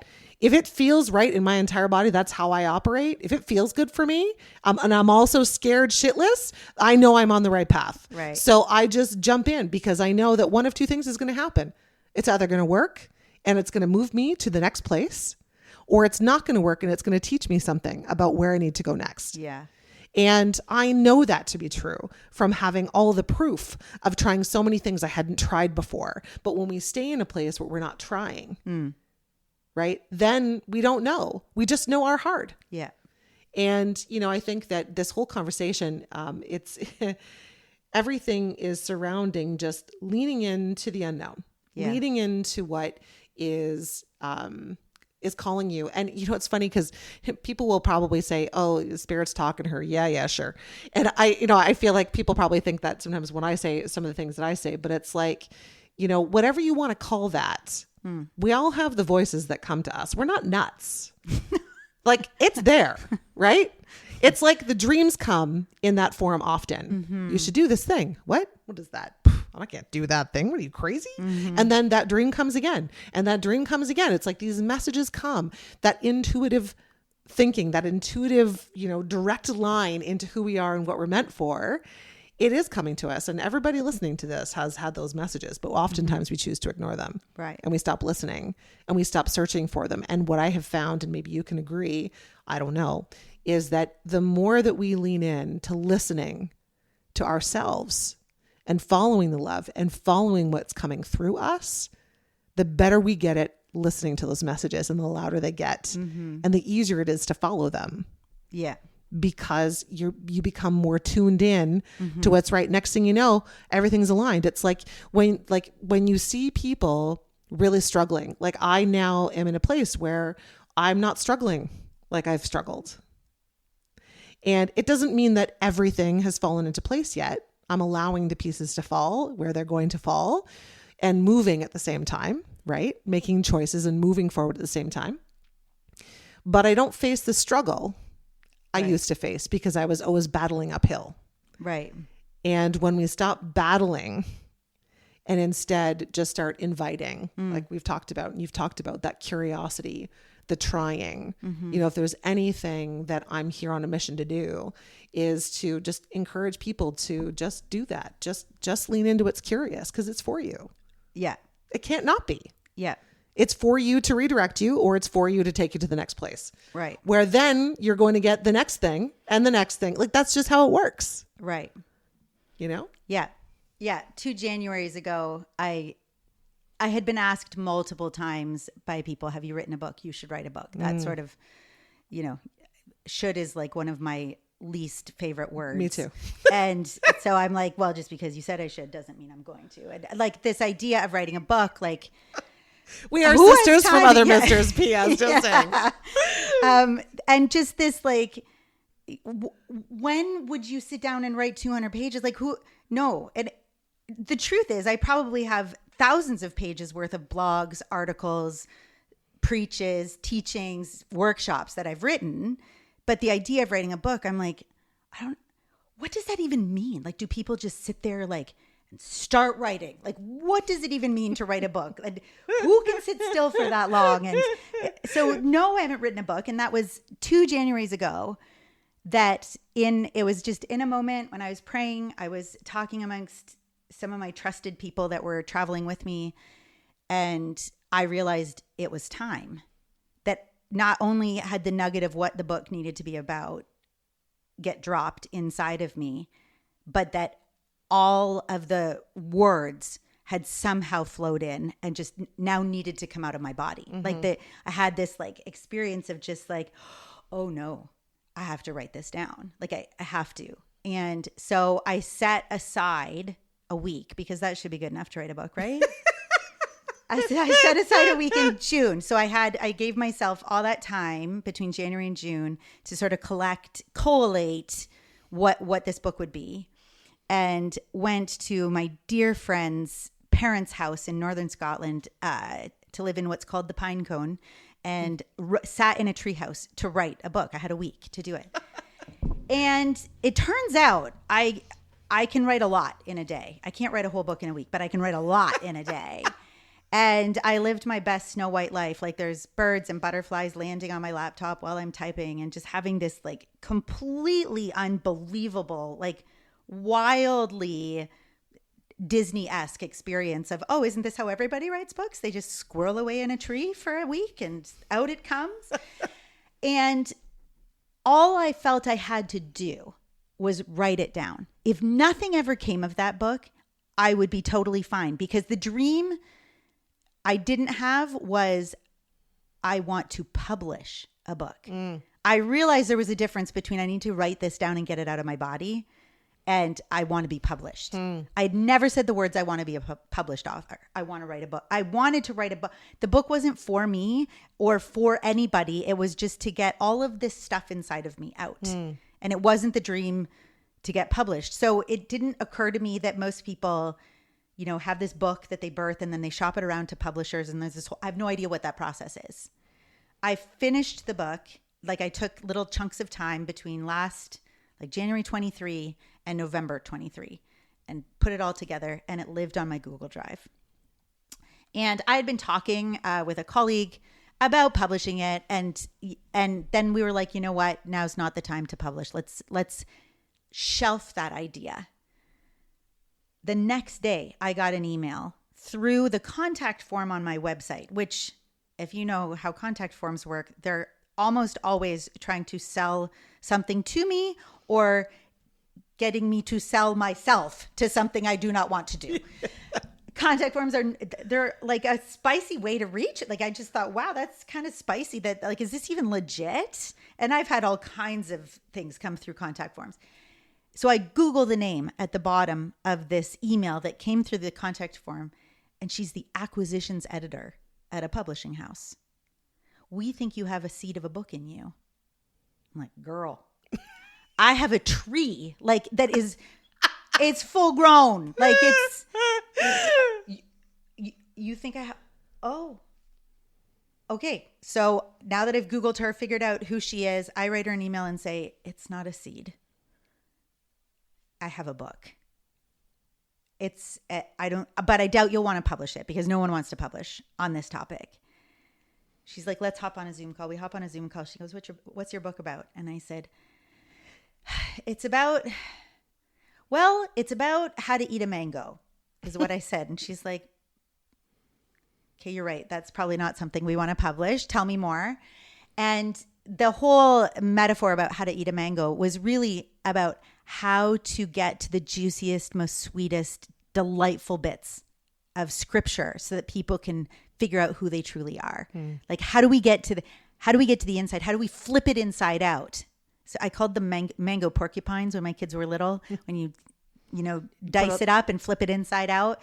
And so how do I get to that part for people first so that they can live into the fullness of who they are? And there's a passage in scripture that Eugene Peterson translated it to say, life to the full in the fullness of God. Like, there's no other way, no better way to say it. And that's what I wanted. And I said, so I want to help Christian parents navigate the identity conversation, because the church has been cruel to lots of people groups. There's a lot of people that have died at the hands of Christians over centuries. Like, I get it. I see it. I'm not immune to it. But what if they could have a better conversation about Jesus? And that would help them have a better conversation about identity. What if they had a better conversation about scripture so that they're not weaponizing it against their child when they don't agree with their child?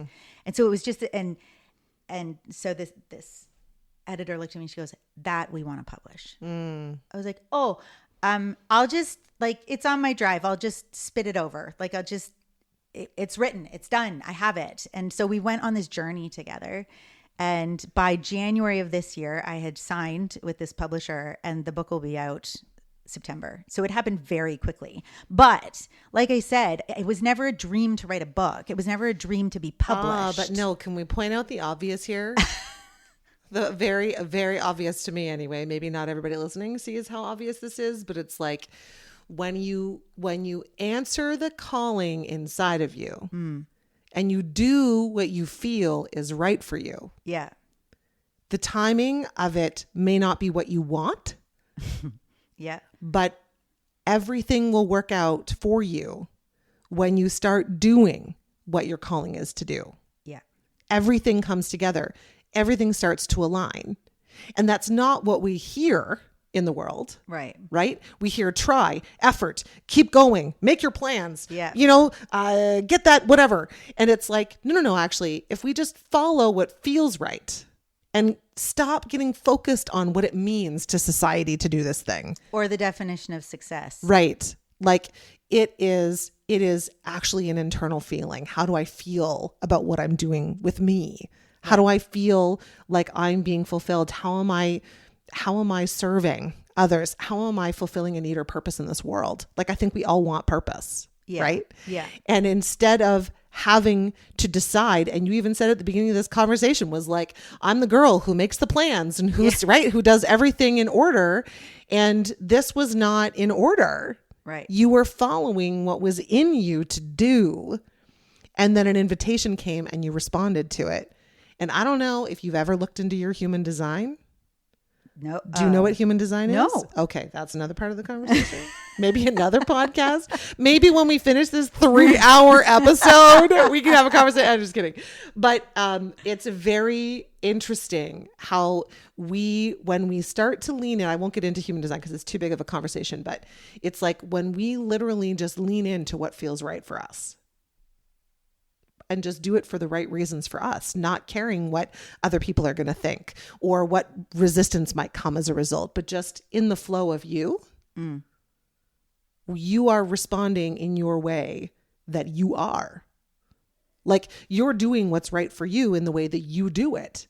And the way you do that is going to be different than the way I do that. It's going to be different than the way somebody else does that. And they're all great. So I think you're really going to like the name of the book. They didn't think How to Eat a Mango would sell for obvious reasons. I'm like, what do you mean? I'm curious. They're like, it's not a cookbook. A little maybe misleading. Yeah. They're like, I think you're going to have to let people know you're talking about identity right out the chute. Like it's a bit of a bait and switch if you put mango on the cover. I had to concede that. And so after looking through like the book brief, the marketing team came up with a title and I burst into tears and like fell to my knees with gratitude for people doing what they do best and taking what I had to offer them and making it better. And they gave it the title, The Me I Was Made to Be. Oh my gosh, that's so amazing. So that's the name of my book, The Me I Was Made to Be. I love it. And can I also just highlight what you just said? We all have our roles that we play. Yeah.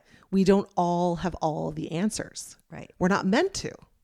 No, we're not meant to. Because we can surround ourselves with all the right people who all play a role in that. That's right. Right. And even though our interest is in that, because I always struggle with marketing. Half the time I'm like, I don't even want to show up on social media, but I do it when I feel like it and then not when I don't feel like it. But it's like, but if I just leaned on somebody who loves doing that and could help to elevate my message, right? Woo, I'm helping them live out their gifts. And I get to live out mine because I'm able to stay in my lane of what's for me, what feels good for me and how I energetically serve the world. Right. Yeah. And you're doing that in this, or you have done that in all of these things that you're talking about, but even in this publishing of the book, the marketing team who came up with the name, we all serve a purpose. And the name of the book is so fantastic. So of course it leads me to the next question of like, where can people get the book? You know, when is it coming out is it going to be in bookstores? Talk to me about all the things. Yeah. So, you know, when it's a thing you didn't know you were going to do, it's all new, and new can be really scary I think for anybody, actually. I found the whole process really overwhelming because what if it sucks? And the problem when you ask that question is everybody has to be wrong about you. If it's going to suck, it means everybody, including a publishing house, is wrong about the quality of your work. And so that, like, I had to learn really quickly to put that to one side. Like, that's fear-based out of like, I don't deserve good things, which goes back to, you know,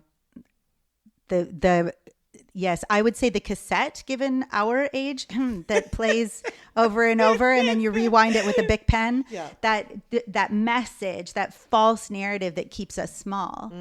But the whole process has been a learning curve. Like, I don't know how to do anything. So when they tell you have to put, well, we don't want to, our house style does not use footnotes. We need you to transition footnotes to endnotes.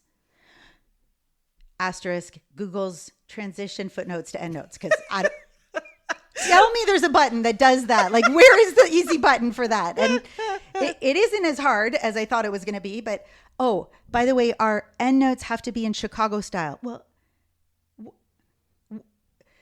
Google's Chicago style enters my 18-year-old into the bedroom and she's looking at me. She goes, "Are you still working on your endnotes?" And I said, "Yeah, they have to be in Chicago style." She's like, "Girl," always. She calls me girl. My middle kid calls me bruh. And my 13-year-old calls me ma. So, I mean, I just generally nod or, you know, speak when allowed to speak with my teenagers. Gosh, I love teenagers. But she comes in, she goes, "You know, there's a Chrome extension for that, right?" I'm like, do I look like I know there's a Chrome extension for that? Is there anything about this person sweating currently in front of her laptop that looks like I knew about the Chrome extension that will put whatever I need into a Chicago style EndNote? No. She's like, 3 seconds of her life was spent doing something that I had been trying to do for 2 hours. And I don't like, the first question is, why didn't you ask Gen Z? Like, you should have asked Gen Z sooner. Didn't know it was a question that could be answered, because why would she know? Of course she knows. So got that sorted out. First of all, that there's a house style, that there's all these things. But when you end up in a place where you didn't know you were going, you have to be a voracious learner. You have to choose to not know all the answers and not have to know all the answers. And I knew 0 answers. One of my dear friends is actually a copy editor. This is a thing people like to do. There are people in the world who really love commas. Some love Oxford commas. Some really understand the semicolon. You need one of those. You need a friend that actually enjoys that, and then to entrust them with your baby and say, can you make, like, I think it pooped its diaper. Can you please clean it up? Please help with the punctuation. So there's this whole process. But in the midst of all that, that was January where we said, yep, let's do this. And the final edit is due June 4th, which is a minute from now. And so it's been a hustle and a grind to go through this, like to go through my own words so many times and just make it better and want to refine for the sake of the reader. Like, not because I was too stupid to write it down correctly the first time, but because someone is going to pick this up and I want it to be lovely for them. I want them to feel loved, seen, known, invited in every way. So how can I invite even the people I disagree with to sit in this soft place? Can it be a soft place for people to land? And that takes more people. So to answer your question, it's published by Herald Press, but it's available on Amazon anywhere. So whether you're in the US, Amazon.com, Amazon.ca, it's already available for pre-order anywhere. So I have had friends say, hey, I ordered your book through Wordsworth if you're in Waterloo, Indigo in Canada, Barnes & Noble in the US. It's kind of everywhere, and it's kind of terrifying. But also what? What is it other than terrifying? It's also really humbling. There's a lot of trust that has gone into allowing me to use my voice in its fullness. That it's also really exciting. It's also, there's a bit of a deep-seated sorrow. I'm not even sure I can say this sentence without welling up with tears, knowing that the church, the big C, like the global church, is so fractured and so at war with herself that I will likely lose friends in the process of them reading this book, at the same time as gaining friends I didn't know how to meet. And so there's a loss and gain that like can't be measured. Like, that's not measured as success. I've chosen in my life to just believe that success is obedience. You would say success or obedience is following that thing inside of you. That thing inside of me is the voice of the Spirit. And that is the measure of success. If I choose to follow and obey, and that it will always be outlandish because I'm outlandish. It will always be creative because I'm creative. It will always be more because I always have more. And that's because it's me. It will scare me because if it's not big enough to give me a bit of a bit of nervous energy, it's probably not worth doing. I need to be a little bit uncertain about where this is going for me to get curious about how far we're willing to go, me and the Spirit. How far are we willing to go together? And the Spirit's how far are you willing to trust me? How far are you willing to take this? How much are you willing to lose in order for the amount you stand to gain if you say yes? What are you willing to lose and let go of for the sake of the more that's possible with your yes? Christie, that's so powerful. And the amount of hearts and minds you are going to impact as a result of this book, this book baby that you have birthed, and listening and trusting to what's in you and what is coming to you. You know, it is really hard to lose people. I know I have lost people on my journey to discovering more of me and to sharing more of what's really important for me to share. But in losing those people, I've also gained others. And I realized, and I believe you have realized, is that it is more important for us to connect more people with what's true for them than it is to hold on to people who aren't willing to open their hearts and minds to us sharing something different. Yeah. They're not the people that this message is for, but the message is designed for people who really want it and need it, and it can help them. And that's what you're here to do. That's right. Yeah, that's right. And that's incredible. And clearly we need to have you back for a podcast chat because we've now been here for a couple of hours. The room is getting warm. The light is really hot in this room right now. So I am going to take this opportunity to close out this conversation and invite you to come back again once the book has gone out, and maybe you can speak to like how it's impacting people and what that's going to feel like on the other side. But for now, as we close it out, can you share again the name of the book, where people can find the book, where they can follow you and find more information about you and what you are doing in the world? Tell us all about it. Sure. Yeah. So the name of the book is The Me I Was Made to Be. The subtitle is Helping Christian Parents Navigate the Identity Conversation. It's available on Amazon, anywhere, Indigo, Wordsworth if you're in Waterloo region, which is a tiny place, but everybody loves a local bookstore, and Barnes & Noble in the U.S. You can find me on my website. My website is just my name, ChristiePennerWorden.com. I'm Christie Worden, at Christie Worden on Instagram, and Christie Penner Worden on Facebook. They talk to each other, though. If you find me one, you'll see the same thing on both. And I am squarely Gen X, so it's like I'm all in or not in at all. So I'm either in a season of posting lots, or I'm like, don't want to.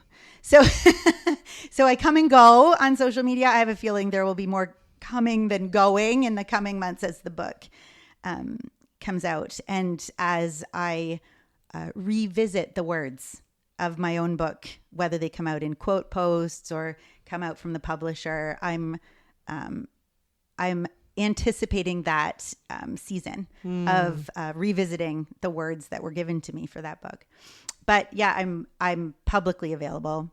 You can just put my name in Google and have at it. There are some preaches on YouTube and other spaces, lots of blogs, lots of articles, some uncomfortable conversations around identity with people who have different ideas. And those are good conversations. So yeah, you're welcome to just come find me. I love it all. And of course, it'll be in the show notes of the podcast episode so people can easily find that. Great. But it's easiest when you compile it all together at the end of the podcast. People can be like, woo, typing as you talk. So I just want to thank you for coming here and sharing your heart and sharing some of your experience. And there's so much more that we can talk about. So I truly am inviting you to come back again sometime soon. And if you had any last words for our listeners who are listening today, what would you leave with them with? I think, I wish I had known sooner what I always knew and didn't trust. I wish I had lived sooner what I always knew and didn't trust, is that who you are and who you were made to be is not only enough, it is a delight to the Creator, and it is a gift to the world. And we want more of you. That we want all of you, because you are worthy of showing up exactly who you are, as you are, where you are today. You don't have to wait to become anything more than you already are. You just get to be, and I love you. It's beautiful, Christie. Thank you, listeners, for opening your hearts and minds to this conversation today.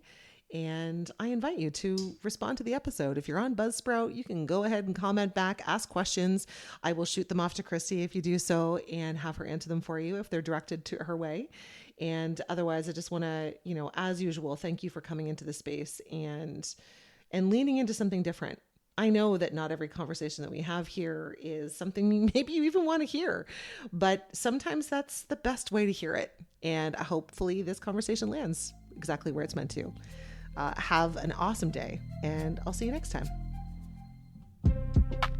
Thank you for listening to this episode. I'd like to invite you to hit the follow button on this podcast so you'll be notified when the next one drops. And if you liked this episode, please leave a review, as it will help others to find this message. You can also find me on Instagram and Facebook at It's Me, Christine D. Or if you'd like to connect about being a guest on the show, ask me about group or one-on-one joy and mindset coaching, learn more about the Joy Project community, or consider hiring me for your next speaking engagement, please visit itsmechristined.ca. Thank you again, and I'll see you next time.